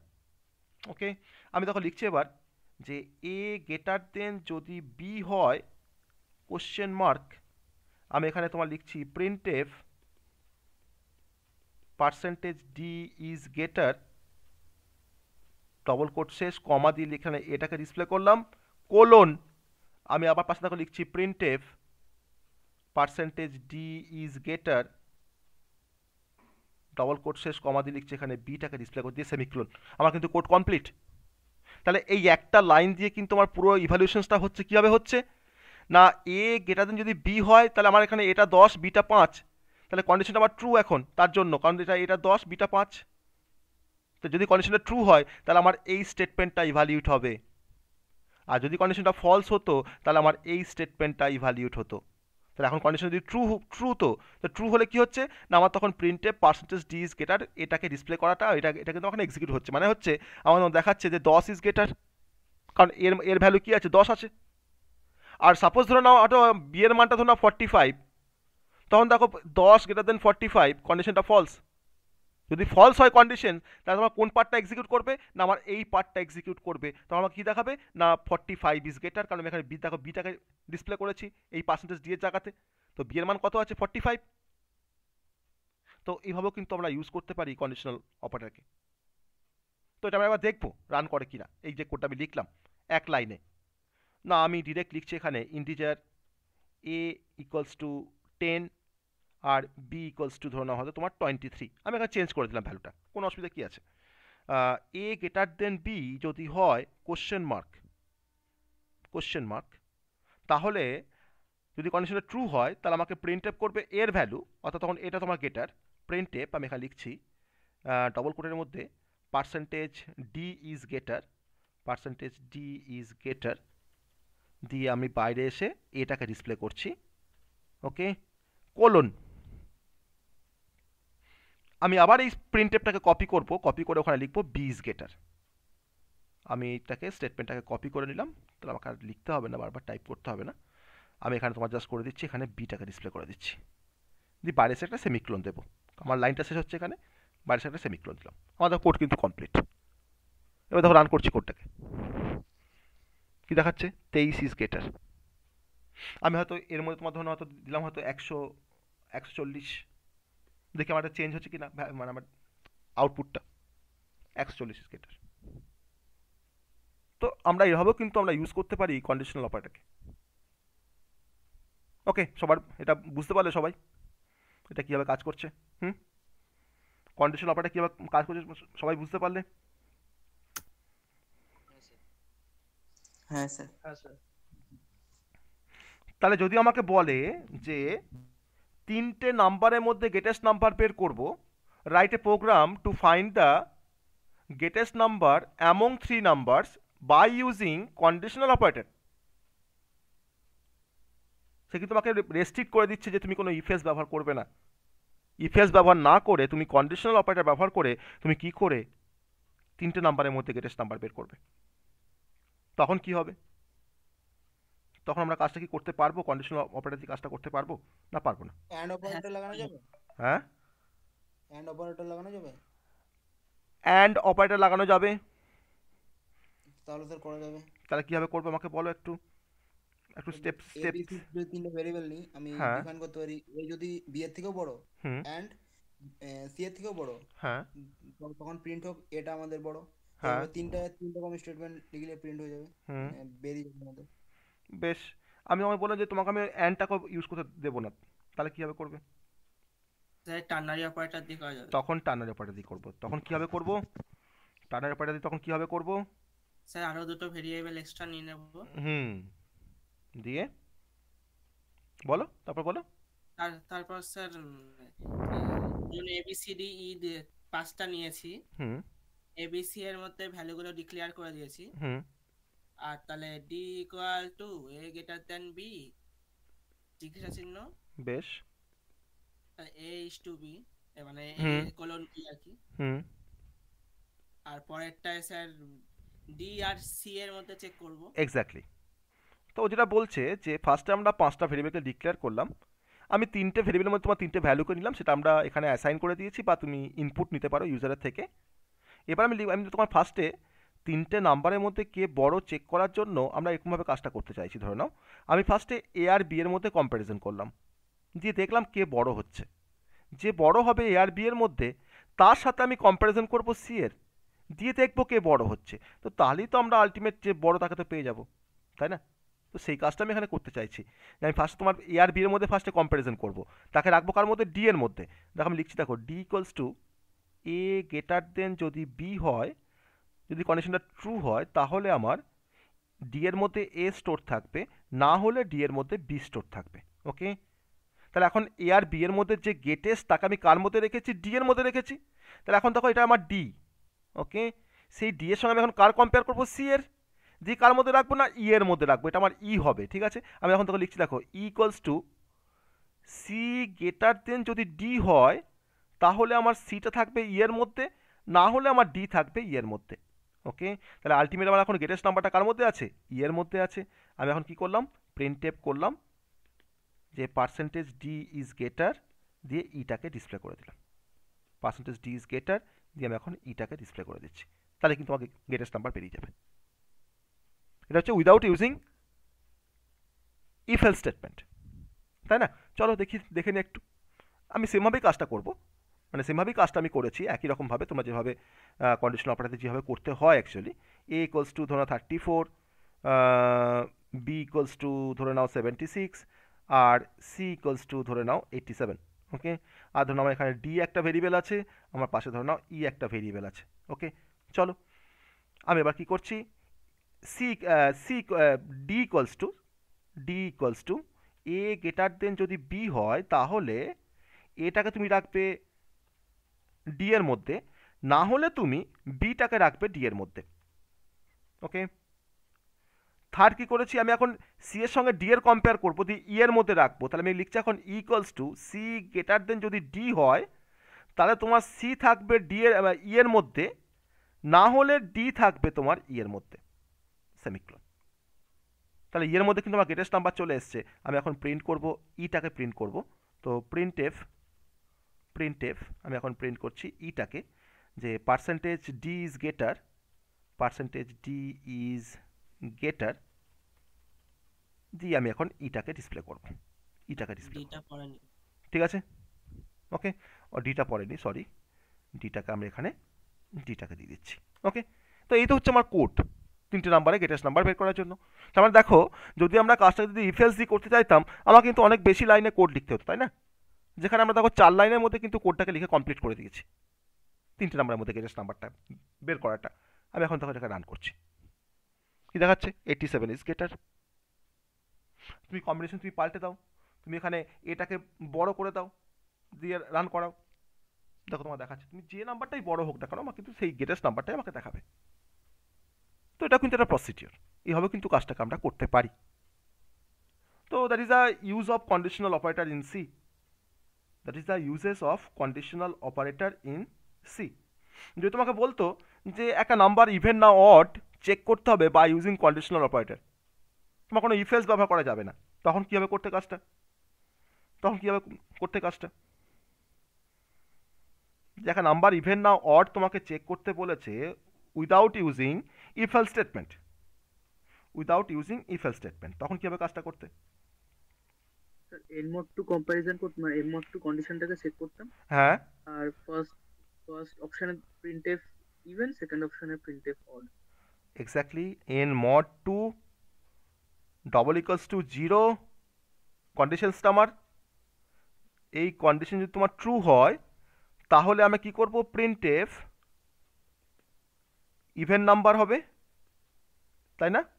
আর যদি কন্ডিশনটা ফলস হয় তাহলে কোলন দিলাম, তখন কি প্রিন্ট হবে, অড নাম্বার প্রিন্ট হবে।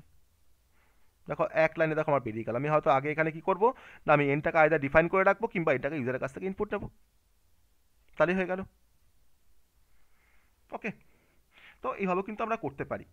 মানে আমার এটা অ্যাকচুয়ালি তোমার কন্ডিশনাল অপারেটর যে সিনট্যাক্সটা, যদি আমরা একটু সিনট্যাক্সটা দেখি না, দেখো তাহলে কিন্তু দেখো আমাদের বুঝতে সুবিধা হবে আর একটু, যে আমার এখানে থাকছে কোনো একটা এক্সপ্রেশন, তারপরে কোশ্চেন মার্ক, তারপরে থাকছে আমার এখানে স্টেটমেন্ট 1, কোলন দিয়ে থাকছে স্টেটমেন্ট 2।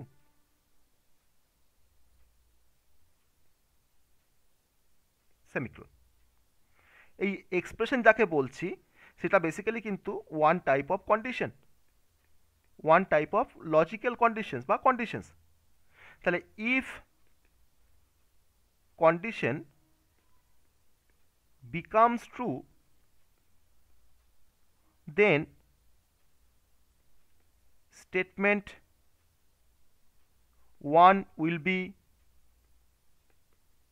executed. Otherwise, যদি false হয়, if a condition যদি false হয়, otherwise statement 2 will be executed. Statement 2 will be executed. বোঝা গেল? এই স্টেটমেন্ট ওয়ানে আমার কোনো প্রিন্টএফ স্টেটমেন্ট থাকতে পারে বা কোনো কোড থাকতে পারে, যা খুশি থাকতে পারে, যা খুশি তোমার থাকতে পারে এখানে। তো এইভাবে বেসিক্যালি আমাদের কন্ডিশনাল অপারেটর আমাদের কাজ করে। তাহলে আমার কন্ডিশনটা ফার্স্ট ইভ্যালুয়েট হবে, তারপরে আমার সেই কন্ডিশনটার যে রেজাল্টটা সেটা কিন্তু অ্যাকচুয়ালি তোমার ইমপ্লিসিটলি তোমার বুলিয়ানে কনভার্ট হবে, দিয়ে ট্রু না ফলস ডিসাইড করবে, তারপরে আমার পার্টিকুলার স্টেটমেন্টগুলো এক্সিকিউট হবে। ওকে, তাহলে আমি ঘুরিয়ে বলতে পারি এরকমভাবে যে যদি এক্সপ্রেশন যদি আমার ট্রু হয় তাহলে স্টেটমেন্ট 1টা এক্সিকিউট করবে, তাই না? আর যদি স্টেটমেন্ট বা কন্ডিশন যদি আমাদের ফলস হয় তাহলে স্টেটমেন্ট 2টা এক্সিকিউট করবে। দেখো, এটাও বলতে পারি, জাস্ট ফ্লো ডায়াগ্রাম দিয়ে আমরা পুরো জিনিসটাকে দেখাতে পারছি, তাই না? ওকে, ঠিক আছে। এবার পরীক্ষায় ডিফারেন্স দেয় যে write down the difference between conditional operator in C and if else statement in C. তাহলে আমার মেন ডিফারেন্সটা কোথায়? তার সিনট্যাক্সে, তার রুলসে ডিফারেন্স, তাই না? তার গঠন, তার সিনট্যাক্স, তার রুলস, সেটা কিন্তু মেন ডিফারেন্স। আর সেকেন্ড ডিফারেন্সটা হচ্ছে যে ইউজার বা প্রোগ্রামার কন্ডিশনাল অপারেটর দিয়ে যদি সে কোনো একটা প্রোগ্রামকে যদি সে ডিজাইন করে তাহলে তার কাছে, ইউজারের কাছে কোডটাকে লেখাটা অনেকটা এফিশিয়েন্টলি সে লিখতে পারে কোডটাকে। আর কন্ডিশনাল অপারেটর বেসিক্যালি আমার রিডিউস করে দেয় নাম্বার অফ লাইনটাকে, আমার কোডের যে নাম্বার অফ লাইনটাকে কিন্তু রিডিউস করে দিচ্ছে আমার প্রোগ্রামে। সো আমরা চেষ্টা করব যে ইফ এলসের রিপ্লেসমেন্টে আমরা চাইবো সবসময় যে আমার যাতে আমরা কন্ডিশনাল অপারেটর ব্যবহার করে কাজ করতে পারি।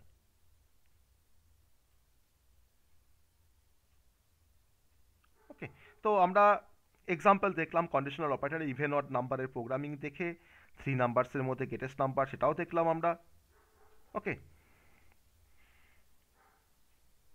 আর এটাকে তোমার কেন টার্নারি অপারেটর বলা হয়, কন্ডিশনাল অপারেটরকে আমরা কেন টার্নারি অপারেটর বলতে পারি?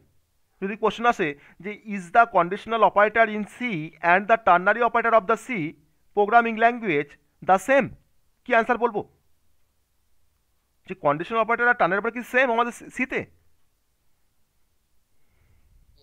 ইয়েস, তখন বলবো yes, the conditional operator is sometimes referred to as the ternary operator, sometimes referred to as the ternary operator. আর এর নামটা কেন টার্নারি বলতে পারবে যে why it is called ternary operator? তিনটে অপারেন্ট আছে, এক্স্যাক্টলি। এটা একটা অপারেন্ট, এটা একটা অপারেন্ট, এটা একটা অপারেন্ট, তিনটে অপারেন্ট আছে। আমরা দেখো বলেছিলাম ইউনারি মানে বলেছিলাম একটা, বাইনারি মানে বলেছিলাম দুটো, আর টার্নারি মানে তোমার হচ্ছে তিনটে। তাদের কিন্তু নামটা হচ্ছে টার্নারি অপারেটর। কারণ এই কোশ্চেন মার্ক আর এই কোলনটা কিন্তু তিনটে অপারেন্ট ছাড়া কাজই করতে পারবে না, অ্যাটলিস্ট তিনটে লাগবেই, তার জন্য কিন্তু নামটা হচ্ছে টার্নারি অপারেটর। ওকে, আবার যখন এরকমভাবে আসে যে can you use conditional operator in C instead of if statement?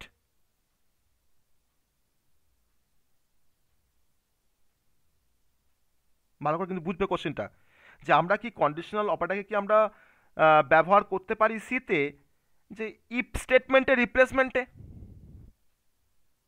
হ্যাঁ স্যার, টার্নারি কেস। হ্যাঁ স্যার হবে। ইফ স্টেটমেন্টের রিপ্লেসমেন্টে বলেছি, কিন্তু আমি কিন্তু বলিনি ইফ এলস স্টেটমেন্টের রিপ্লেসমেন্টে, আমি বলেছি ইফ স্টেটমেন্টের রিপ্লেসমেন্টে।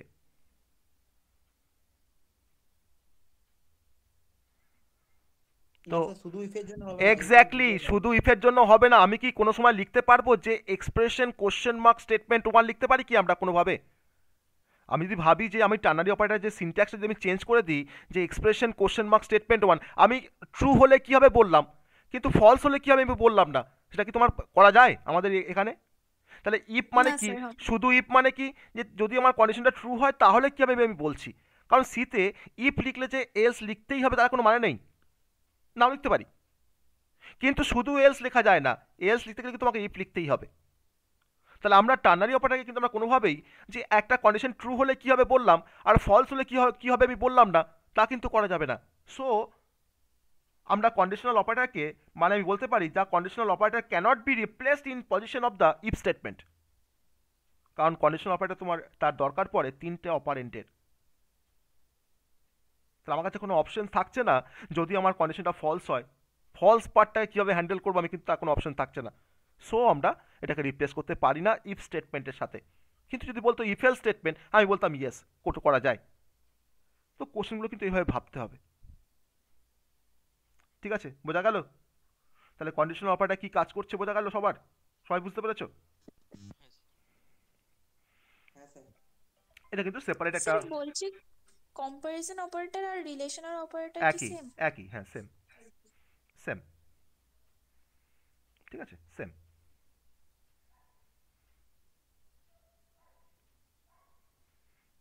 তো আমি যদি তোমাকে এরকম ধরনের একটা কোনো স্টেটমেন্ট দিই, তার আউটপুটটা কি হবে আমাকে বলবে। আমি এটা জাস্ট একটা কোড ফ্র্যাগমেন্ট দিচ্ছি, তার আউটপুটটা কি হবে তোমরা আমাকে বলবে। ওকে, তার আউটপুটটা কী হবে তোমরা আমাকে বলবে। এটা জাস্ট একটা এক্সাম্পল বলতে পারো, কন্ডিশনাল অপারেটর এক্সাম্পল বলতে পারো যে ইন্টিজার a = 5 কমা দিয়ে b সেমিক্লোন, b =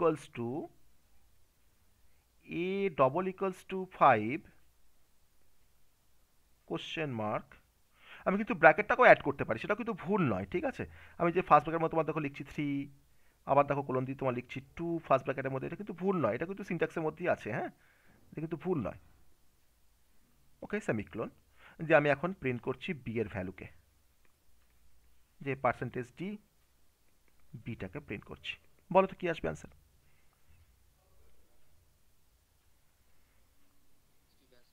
বলো বলো, 3 আসবে, তাই তো আসবে। আমি এখানে এত সময় লাগছে কেন? এর মানটা 5 বলা আছে, আবার দেখো এটা বলা আছে যে a = 5, মানে 5 = 5, কন্ডিশন তো ট্রু। যদি কন্ডিশনটা ট্রু হয় তাহলে আমার এই 3টা তোমার কার মধ্যে অ্যাসাইন হবে? বি এর মধ্যে অ্যাসাইন হবে। তাহলে বি এর মানটা এখন 3, আমি ডিসপ্লে করছি বিটাকে, তো বি আমাকে 3 দেখাবে, অবশ্যই বি আমাকে 3 দেখাবে, তাই না? তো বি আমার 3। তো এইভাবে ভাবতে হবে জিনিসগুলোকে। এটা তো সব থেকে সহজ প্রোগ্রাম ছিল একটা।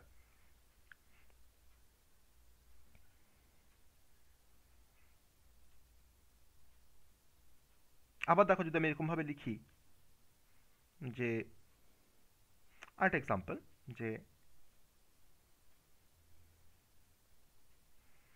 আমি একটা স্টুডেন্টের মার্কস ইনপুট নেব, সেই মার্কসটাকে আমি চেক করব যে মার্কসটা যদি তোমার 40 থেকে বেশি বা সমান হয় তাকে আমি পাস বলে দেবো, আর না হলে তাকে আমি ফেল বলে দেবো। ওকে, আমি কোনো ডিভিশন দেখাচ্ছি না, যে পাস না ফেল সে চেক করতে পারবে। যার মার্কস 40 সে পাস, আর যার মার্কস 35 সে ফেল, বা যার মার্কস 40 থেকে বেশি বা সমান সে পাস, আর যার মার্কস 40 থেকে কম সে ফেল।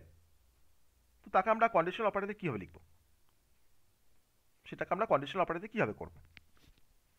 না আমি বলতে পারি যে আমার একটা স্যার মার্কস বলে একটা ভেরিয়েবল নিন, ফার্স্টে নিলাম, এই মার্কসটাকে ফার্স্টে আপনি ইউজারের কাছ থেকে ইনপুট নিন, আমি প্রিন্টএফ করে ইউজারকে বললাম যে enter your marks,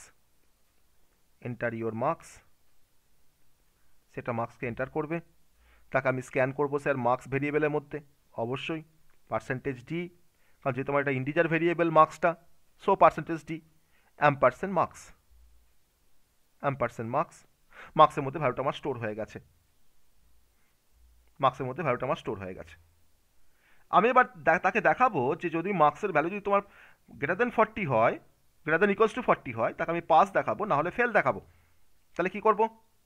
sir marks greater than equal to 40, marks greater than equals to 40 question mark printf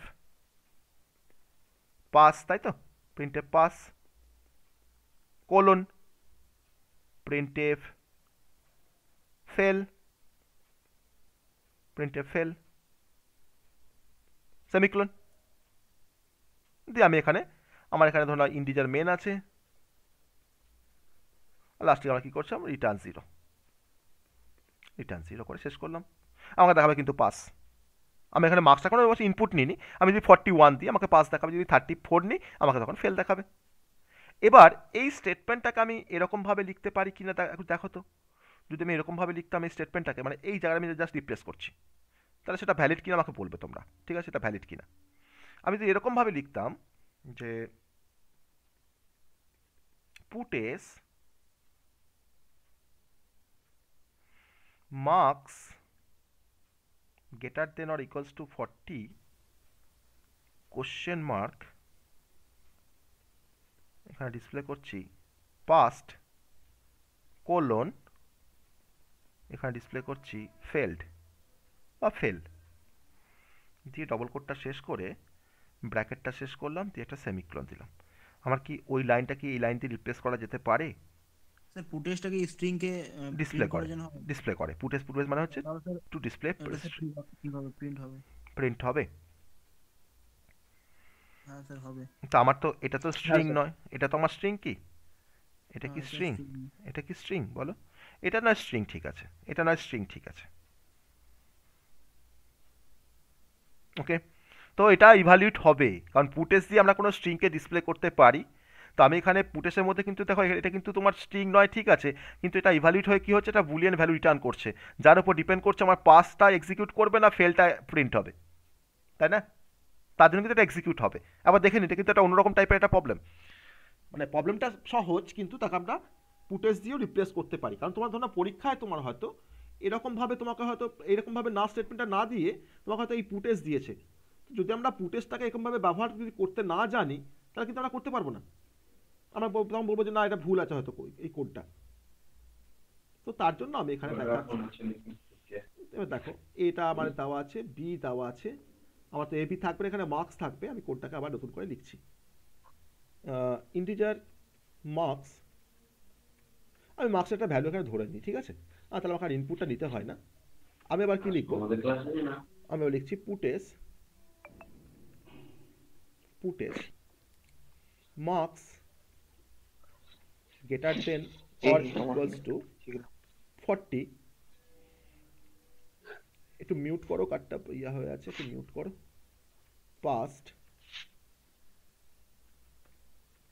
past colon, আমি এখানে তোমার লিখছি ফেলড সেমিকোলন, ওকে। আমার তো রিটার্ন 0 যেমন আছে তোমার তো থাকছে, দেখো রান করছি কোডটাকে, দেখাচ্ছে, দেখো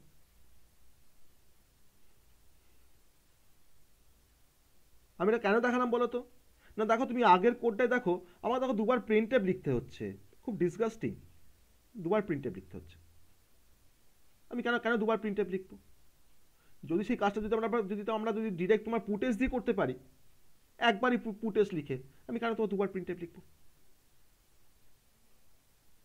তাই তো? তাহলে পারছি তো করতে, আমরা পুটেস দিয়ে পারছি তো করতে।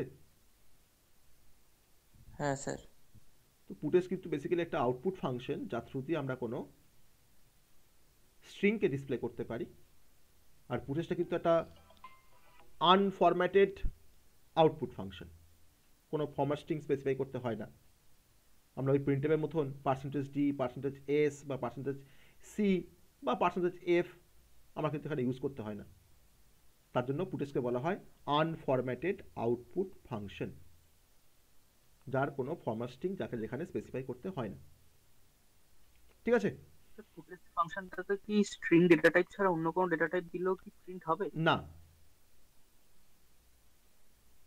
হবে না, কারণ পুটেসটা কিন্তু ডেডিকেটেডলি তোমার ইউজ করা হয় কোনো স্ট্রিংকে ডিসপ্লে করতে। আমি দেখো তোমার এখানে জাস্ট লিখছি, ধরো নাও আমি ধরো এখানে তোমার জাস্ট লিখছি যে পুটেস যে ধরুন একটা মেসেজ লিখলাম এখানে সাপোজ যে গুড নাইট, ওকে দেখো রান করছি কোডটা, দেখাচ্ছে গুড নাইট।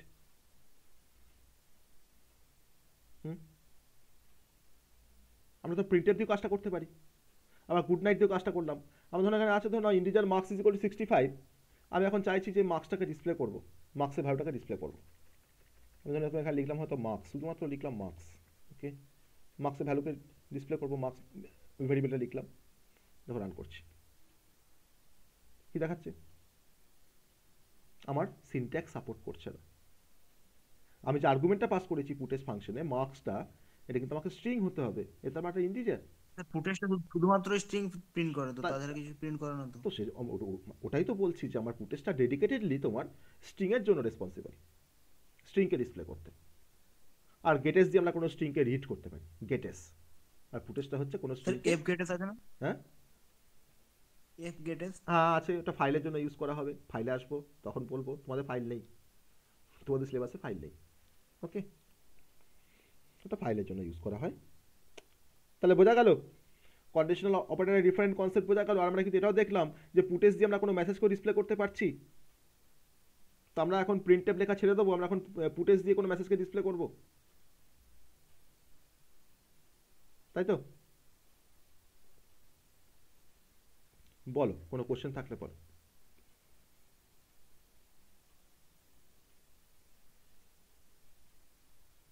স্যার বলছি স্যার আমরা যদি অ্যারিথমেটিক অপারেটরস ইউজ করি তো ওখানে মনে করেন আমি ইউজারের কাছ থেকে ইনপুট নেব, তো স্যার ইউজার তো মানে হয়তো ফ্লোটিং নাম্বার দিতেও পারে বা ইন্টিজার নাম্বার দিতে পারে, তো স্যার আমি সেটাই কিভাবে ধরবো? তুমি তখন প্রিন্টএফ করে বলে দাও যে এন্টার টু ইন্টিজার নাম্বারস বা enter two floating point numbers. মানে স্যার একসাথে দুটো ধরা যাবে না? না, কি করে ধরবে তুমি? এবার তুমি এটা পসিবল, এটা পসিবল ধরো না তুমি একটা ফ্লোটিং পয়েন্ট কোনো ভেরিয়েবলকে ডিক্লেয়ার করেছো, ফ্লোট বি ইকুয়ালস বি ধরো না একটা ভেরিয়েবল আছে, তাকে তুমি হয়তো প্রিন্টএফ স্ক্যানআপ করে ইনপুট নিচ্ছ %f করে, ঠিক আছে?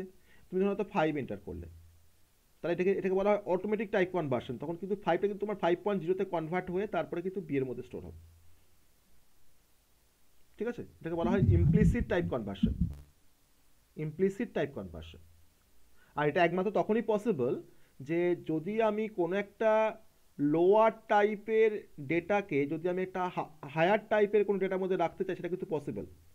ধরুন আমি একটা কোনো ইন্টকে ধরুন ফ্লোটের মধ্যে রাখছি, কোনো মানে প্রবলেমই হবে না। কিন্তু যদি কোনো একটা ফ্লোটিং পয়েন্ট কোনো একটা ভ্যালুকে যদি আমি একটা ইন্টের মধ্যে রাখতে চাই, তাহলে কি হবে? আমার কি হবে না, আমার এখানে বলো এরার নয়, এটাকে বলা হয় ইনফরমেশন লস হবে। কারণ দেখো একটা ফ্লোটিং মানে কি, আর তোমার ধরলাম 3.14, তুমি যদি 3.14 যদি তুমি একটা ইন্টের মধ্যে রাখতে চাও, সে কি তোমার 3.14টাকে স্টোর করবে? সে তোমার শুধুমাত্র 3টাকে স্টোর করবে, তাই না? তাহলে আমার কি হচ্ছে? লস অফ ইনফরমেশন হচ্ছে না? 0.14 আমার তো লস হয়ে গেল। হ্যাঁ স্যার। তার জন্য সবসময় লোয়ার টু হায়ার রাখলে কোনো সমস্যা হয় না, কিন্তু হায়ার টু লোয়ার রাখলে কিন্তু সমস্যা হয়ে যায়, ঠিক আছে? তো এটাকে অটোমেটিক টাইপ কনভার্সন বলা হয়, সেটা আমরা আসবো আমাদের অপারেটর হওয়ার মানে পড়ার পরে আমরা টাইপ কনভার্সন পড়বো, যে ইমপ্লিসিট টাইপ কনভার্সন আর এক্সপ্লিসিট টাইপ কনভার্সন। আমরা এক্সপ্লিসিটলি কিন্তু তোমার টাইপ কনভার্সন করতে পারি সিতে, আর ইমপ্লিসিটলি তোমার কিন্তু সির একটা প্রপার্টি, সি কিন্তু ইমপ্লিসিটলি কোনো টাইপকে কনভার্ট করতে পারে, তাই না? সেটা তো আমরা আসবো সেই কনসেপ্টে। আর সবাই বাড়িতে ট্রাই করবে যে আমরা তো ইভেন নাম্বার অড নাম্বারের প্রোগ্রাম করেছি, তাই না? ইভেন অড তো খুব সহজ একটা প্রোগ্রাম, তাই তো? আমি তোমাকে বললাম যে একটা নাম্বার ইভেন না অড আমরা চেক করব, কিন্তু আমরা কোনো কন্ডিশনাল অপারেটর ইউজ করতে পারবো না, কন্ডিশনাল কোনো অপারেটর আমরা ইউজ করতে পারবো না।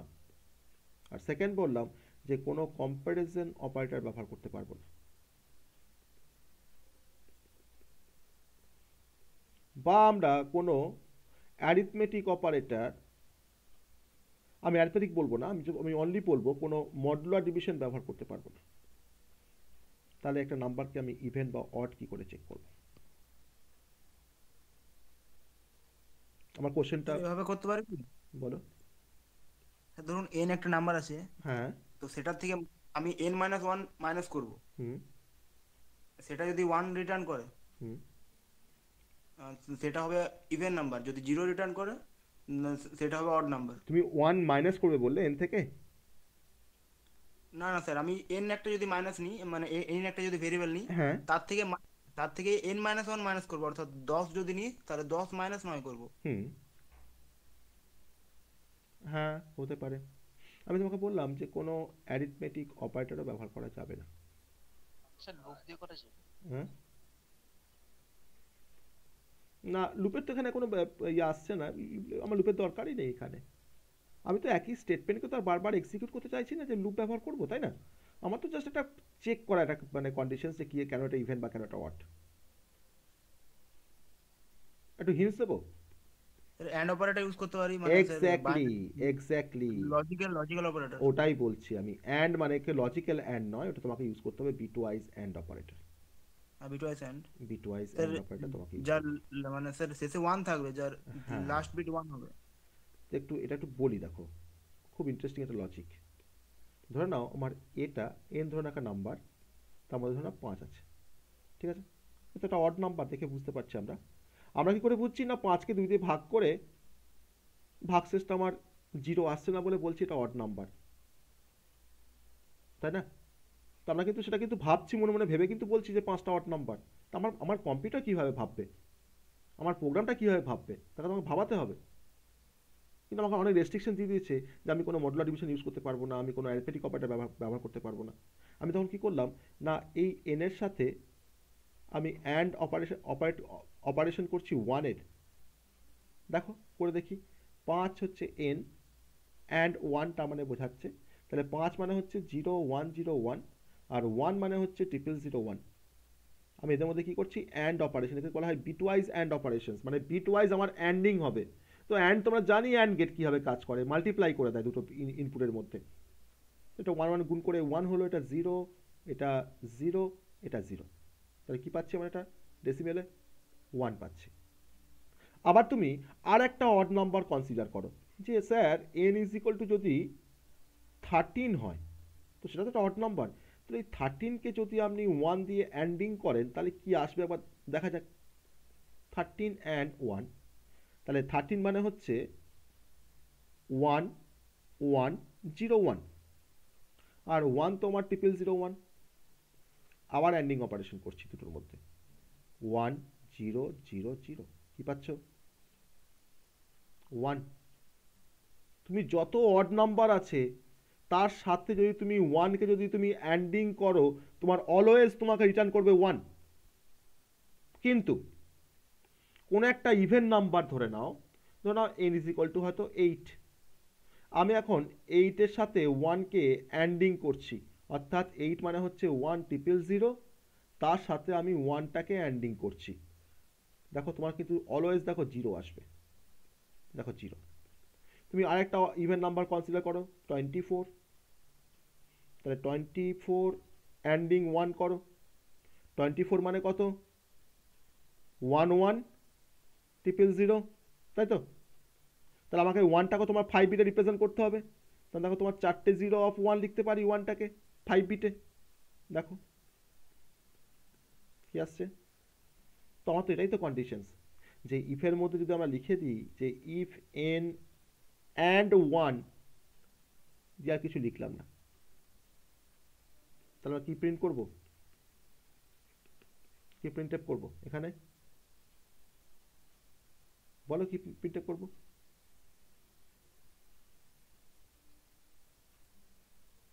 অড নাম্বার, তাই তো? আমি পাশে কিন্তু এখানে ডবল ইকুয়াল দিলে হবে না, তখন কাজ করবে না। তাহলে এটা লেখা মানে আমরা দেখো n এর সঙ্গে যদি তোমার 1কে যদি অ্যান্ড করে যদি আমার ধরো 1 আসে, তো তাহলেই তোমার এই কন্ডিশনটা ট্রু। তখন আমাকে 1 আসা মানে কি, অড নাম্বার দেখাবে। আর এলসে কি আমরা প্রিন্ট করে দেবো ইভেন নাম্বার, এলসে আমরা প্রিন্ট করে দেবো ইভেন নাম্বার, তাই না?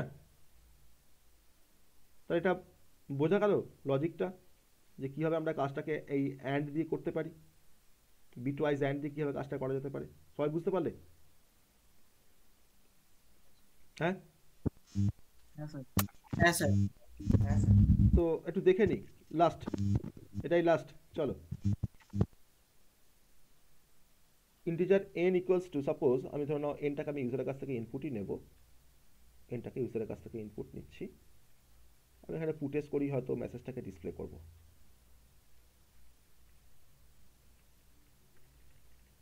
যে এন্টার আ নাম্বার,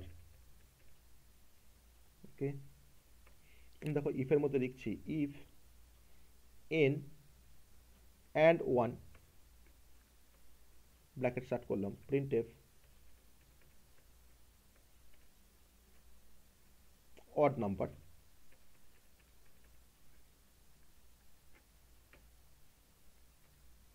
আর else এর মধ্যে পুটেস, printf দিয়ে ডিসপ্লে করতে পারো। স্যার এনটাকে ইনপুট নেন, এনটাকে ইনপুট, ওখানে আমি জাস্ট স্ক্যানএফটাকে অ্যাড করে দেবো, এটা লিখে নিই, স্ক্যানএফটাকে অ্যাড করে দেবো, ইভেন্ট নাম্বার, ঠিক আছে। এই হচ্ছে আমার প্রোগ্রামটা। আমি এবার জাস্ট এখানে স্ক্যানএফ করে আমি এটাকে ইনপুটটা নিয়ে নিই, স্ক্যানএফ %d ampersand n, ওকে। এবার দেখো কোডটাকে আমি রান করছি, এন্টারের নাম্বার আমি দিলাম 6, দেখাচ্ছে ইভেন নাম্বার। আমি আবার রান করছি, দেখো এন্টারের নাম্বার আমি দিলাম তোমার 51, ওটা অড নাম্বার দিলাম, আগেটাকে স্টপ করতে হবে, সরি, 51,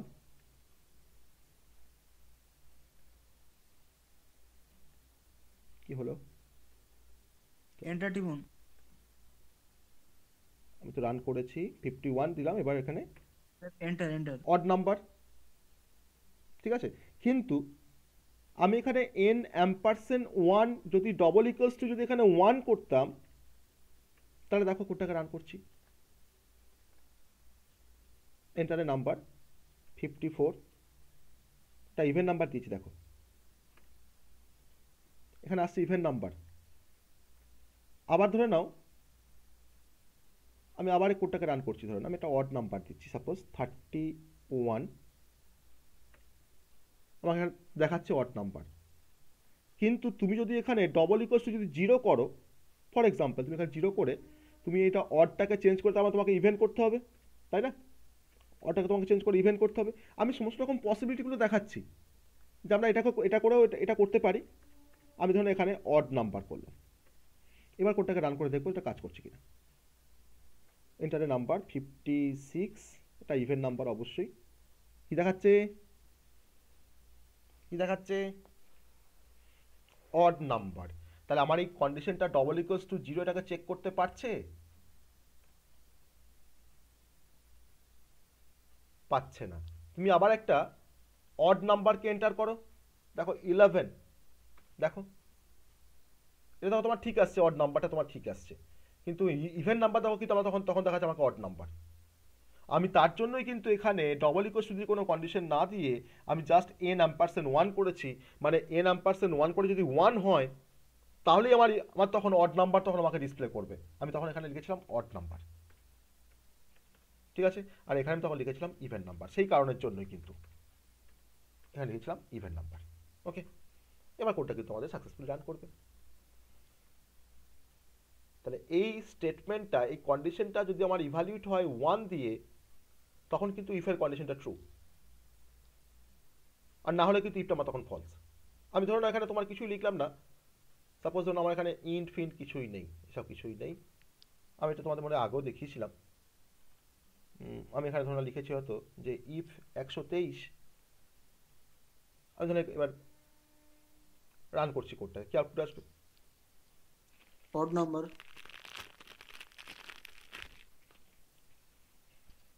যদি এখানে লিখতাম 123 বাদ দিয়ে যদি ধরুন লিখতাম হয়তো যে 2587, তাহলে কি আসতো, অড নাম্বার। অড নাম্বার কেন আসতো বলো? ট্রু রিটার্ন করছে এটা, মানে সবসময় ট্রু রিটার্ন করবে, নন জিরো ভ্যালু হলেই। এক্স্যাক্টলি, নন জিরো ভ্যালুর কনসেপ্ট, এটা কিন্তু এটা নন জিরো ভ্যালু। তাহলে আমরা যদি রান করে আমার কিন্তু অড নাম্বারই আমাকে দেখাবে, অড নাম্বার দেখাবে। তুমি এখানে যাই দাও না করো, জিরো বাদ দিয়ে তুমি যা দেবে তার জন্য কিন্তু তোমাকে অড নাম্বার দেখাবে। কিন্তু তুমি যদি এখানে 0 করে দাও, এখানে 0 করে দাও, তখন তোমাকে দেখাবে ইভেন নাম্বার। ঠিক আছে? তাহলে আলটিমেট আমরা ইফের মধ্যে যে কন্ডিশনগুলোকে আমরা এন্টার করি, সেই কন্ডিশন কিন্তু আলটিমেট তোমাদের কিন্তু 0 আর 1 কিন্তু ইভ্যালুয়েট হয়, আমাকে বুলিয়ান রিটার্ন করে, তার বেসিসে কিন্তু ইফ কাজ করে। তাহলে ইফে যদি 1 পায় তাহলে কিন্তু সেটা ট্রু, মানে 1 বা যে কোনো নন জিরো ভ্যালু, আর যদি 0 পায় তাহলে কিন্তু সেটা ফলস। ঠিক আছে? বোঝা গেল? হ্যাঁ স্যার। ওকে, আমরা এবার শেষ করব, অনেকক্ষণ চললো আমাদের এই পর্ব। তাহলে আজকে যা পড়িয়েছি সবাই বুঝতে পেরেছো? যে কটাই অপারেটর পড়েছি আমরা, মেনলি আমরা প্লাস প্লাস মাইনাস মাইনাসটাকে বেশি জোর দিয়েছিলাম, তার সাথে আদার্স যে অপারেটরগুলো সেগুলো দেখেছি। সবাই বুঝতে পেরেছো আজকে যা পড়ালাম? সবাই বুঝতে পেরেছো? হ্যাঁ স্যার, বুঝেছি। হ্যাঁ স্যার। স্যার বিটওয়াইজ এন্ড কিভাবে কাজ করছে ওই পার্টটা একটু দেখাবেন? আমি এখন যদি আসিনি বিটওয়াইজের কনসেপ্টে, আমি কি পাইথনে বিটওয়াইজ দেখিয়েছিলাম? মনে আছে কারো? পাইথনে কি বিটওয়াইজ পর্যন্ত আমরা এসেছিলাম, মানে এসে ঢুকেছিলাম না, এখন যাইনি বিটওয়াইজটা পাইথনে? আগের দিন বলেছিলেন শুরু করবেন পরের। হ্যাঁ, মানে কালকে শুরু হবে, কালকে শুরু হবে অ্যাকচুয়ালি, তাও বলে দিচ্ছি এটা।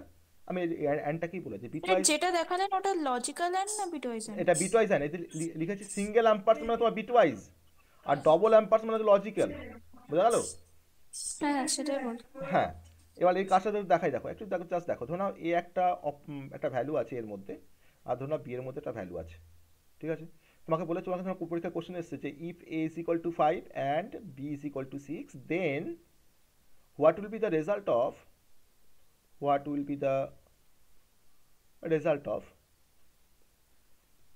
a and b? ওকে, এটা কিন্তু কোশ্চেন এসেছে পরীক্ষা। তোমাকে বিটওয়াইজ অ্যান্ড অপারেশন করতে হবে। তাহলে এটা 5, মানে আমি যেভাবে অ্যান্ড গেট কাজ করে, মানে 0 1 0 1, আর বিটা হচ্ছে 6, মানে হচ্ছে 0 1 1 0, বা তুমি এদের মধ্যে জাস্ট গুণ করে দাও। বিটওয়াইজ তুমি জাস্ট অপারেশনটাকে পারফর্ম করো, গুণ করো। 0 0 1 0 মানে কি আসলো? 4। সো অ্যান্সার হচ্ছে a and b equals two হচ্ছে 4। বুঝা গেল?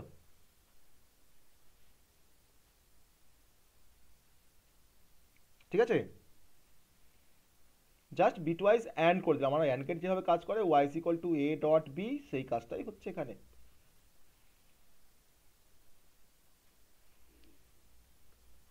বলো,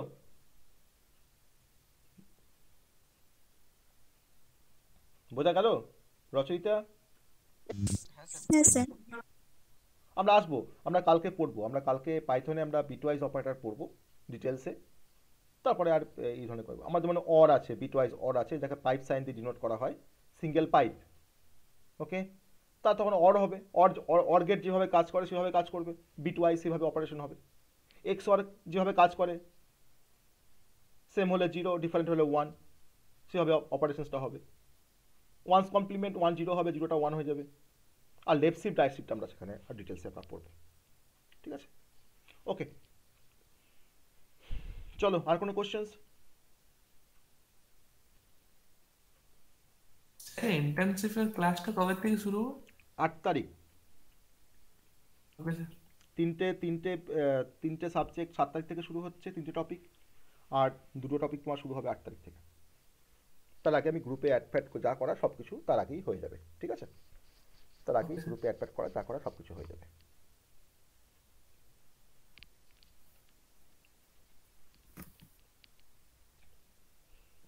ওকে, তাহলে পিএইচপি মাইস্কুয়েলটাতে কি মানে বেসিক্যালি কি শেখানো হবে? পিএইচপি মাইস্কুয়েলের মধ্যে প্রথম দিকে তোমার HTML জাভাস্ক্রিপ্ট CSS কিছুটা কনসেপ্ট ক্লিয়ার করা হবে। ঠিক আছে? মানে ইন্ডাস্ট্রিতে কীভাবে কাজ হয় HTML এর উপরে, কীভাবে কাজ হয় CSS এর উপরে, কীভাবে কাজ হয় জাভাস্ক্রিপ্টের উপরে। তারপরে পিএইচপিতে ঢোকা হবে, পিএইচপির বেসিক ইন্ট্রোডাকশন, পিএইচপির সিনট্যাক্স, বা পিএইচপি দিয়ে নর্মাল কিছু প্রবলেম সলভিং। আমরা যে সমস্ত অপারেশনগুলো সি দিয়ে করছি সেগুলো সব পিএইচপি দিয়েও করা যায়। বেসিক্যালি পিএইচপি ল্যাঙ্গুয়েজটা শেখানো হবে। পিএইচপি ল্যাঙ্গুয়েজটা শেখানো হবে। তারপরে তোমার পিএইচপির সাথে SQL এর কানেক্টিভিটি, যে কী করে ডেটাবেস থেকে আমরা ফেস করব, কীভাবে ফ্রন্ট এন্ড থেকে ডেটাকে ফেস করে আমরা ব্যাক এন্ডে রাখবো, তাদের মধ্যে অপারেশনস করে হয়তো আবার ডিসপ্লে করব। মানে ডেটাবেস কানেক্টিভিটি কিন্তু মেন পিএইচপির সাথে মাইস্কুয়েলের। তো সেই ডেটাবেস কানেক্টিভিটি হবে, তারপর তোমার ডিফারেন্ট মানে মাইনর প্রজেক্ট থাকবে, টুকটাক কাজ থাকবে, অ্যাক্টিভিটি থাকবে, সেগুলোকে করতে হবে। ওকে, মানে পিএইচপি মাইস্কুলের কাজটা শেখার পর যে কোনো ওয়েবসাইটে ব্যাকএন্ডে কাজ করতে পারবে। নোড.জেএস এর উপর কোনো ইন্টার্নশিপ আসবে না? নোড.জেএস নোড.জেএস এখন আসবে না, এখন তোমার লারাভেল চলছে, পিএইচপিটাকে শিখে নাও, তারপরে লারাভেলটা করতে পারবে 4th সেমিস্টারের পরে, মানে অ্যাডভান্স পিএইচপি যাকে বলা হয়। নোড.জেএস 4th সেমিস্টারের পর করবে, তখন নোড.জেএস আসবে। ঠিক আছে, ঠিক আছে স্যার আমি স্যার HTML CSS আর জাভাস্ক্রিপ্ট যেটা আছে ওটা করেছি স্যার। হ্যাঁ, ওটাতে কি কি শেখানো হবে? ওটা তো তোমার HTML জাভাস্ক্রিপ্ট CSS আমি তোমার ইন্ডাস্ট্রি যে এক্সপোজার্স বা ইন্ডাস্ট্রিতে যেভাবে কাজ হয় HTML CSS জাভাস্ক্রিপ্টের উপরে, তার সাথে তোমার হচ্ছে একটা ফটো এডিটিং সফটওয়্যার শেখানো হবে, সেটা তোমার ফটোশপ হতে পারে বা আদার্স কোনো অ্যাপ্লিকেশন হতে পারে। কারণ আমার দেখো ফ্রন্ট এন্ড ডেভেলপ করতে গেলে কিন্তু ফার্স্ট তোমাকে কিছু পিকচারকে তোমাকে এডিট করবার একটা পারপাস থাকতে পারে, ঠিক আছে? তো সেখানে তোমার ফটোশপ কীভাবে কাজ করছে, তো সেখানেও কিন্তু বেসিক কিছু টুলস, ফটোশপের যে টুলসগুলো নিয়ে আমরা মানে ফটো এডিটিং করতে পারি বা আদার্স আমরা হয়তো ক্রপ করছি, পিকচার কোয়ালিটি বাড়াচ্ছি, হ্যাঁ, পিকচারের ডিফারেন্ট অ্যাসপেক্টগুলোকে আমরা নিয়ে কীভাবে কাজ করছি। তো ফটোশপে তোমার উপরে তোমার 2 কি 3টে ক্লাস থাকবে, আর বাকি ক্লাসগুলো তোমার HTML CSS জাভাস্ক্রিপ্টের উপর তোমার থাকবে, বেসিক্যালি ডিভাইড করে করে থাকবে। আচ্ছা, মানে ফ্রন্ট এন্ড ডেভেলপ করার কোনো টেমপ্লেট না ইউজ করে নিজে HTML জাভাস্ক্রিপ্ট CSS দিয়ে কী করে একটা টেমপ্লেট ডেভেলপ করা যায়, মানে কী করে একটা ওয়েবসাইট ডেভেলপ করা যায় বা তার ফ্রন্ট এন্ড কীভাবে ডেভেলপ করা যায় সেটা কিন্তু করতে পারবে, মানে কোর কনসেপ্টটা জেনে সেটা করা যাবে। ওকে, আর এটা বেসিক্যালি তোমার যারা ইন্ডাস্ট্রিতে এই সমস্ত নিয়ে কাজ করছে তো তারাই কিন্তু বেসিক্যালি শেখাবে, মানে তাদের কাছ থেকে তোমরা আরও ভালোভাবে শিখতে পারবে যে ইন্ডাস্ট্রি অ্যাকচুয়ালি কীভাবে, মানে তাদের এক্সপোজারটা কী বা কত মানে কম কোড লিখে কীভাবে তোমার ডেভেলপ করা যায় একটা ওয়েবসাইটকে, বা কোথায় কী ট্রিক আছে সেই ট্রিকগুলো কিন্তু জানতে পারবে অবশ্যই। ওকে, তো পিএইচপি মাইস্কুয়েল বা বলো এদিকে তোমার লারাভেল যারাই করাবে তারা কিন্তু সবাই কিন্তু ইন্ডাস্ট্রি এক্সপার্ট, তারা কিন্তু ইন্ডাস্ট্রিতে তোমার জব করছে বহুদিন থেকে, তারাই কিন্তু বেসিক্যালি তোমাদেরকে এই কোর্সগুলো তারা করাবে বা ইন্টার্নশিপে কিন্তু ট্রেনিংটা কিন্তু তারাই দেবে, সেই ইন্ডাস্ট্রি এক্সপার্টটাই। ওকে,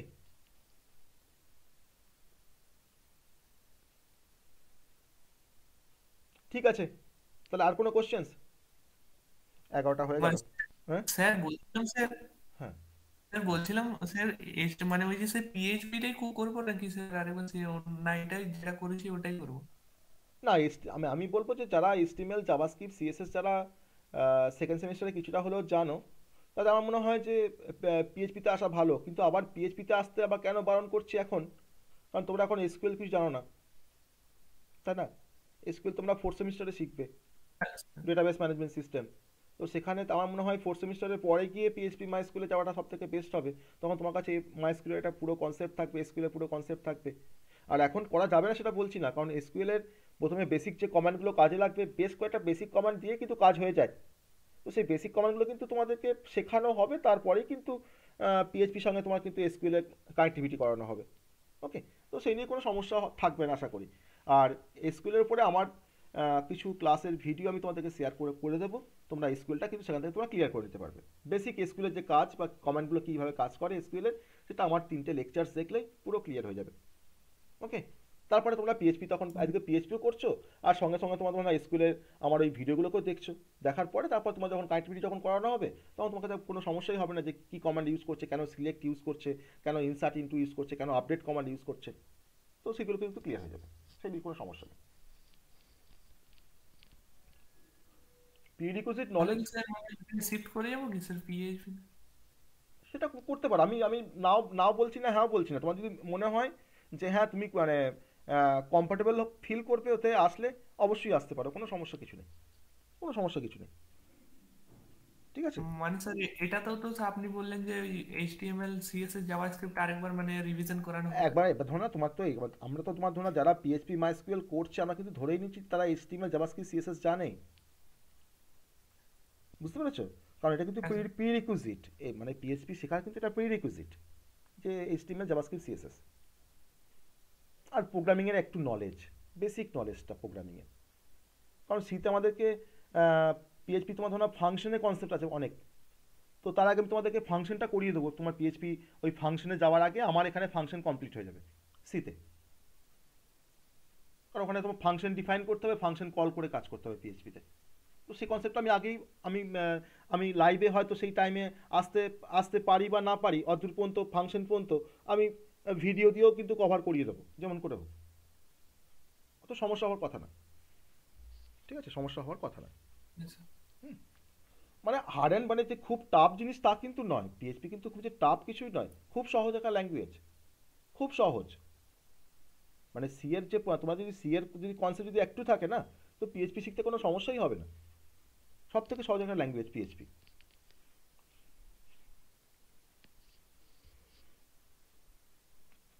ওকে, ঠিক আছে, তাহলে আজকে তাহলে শেষ করছি। হ্যাঁ, আজ তাহলে শেষ করছি। চলো চলো, গুড নাইট, গুড নাইট, চলো। Thank you sir. চলো, গুড নাইট।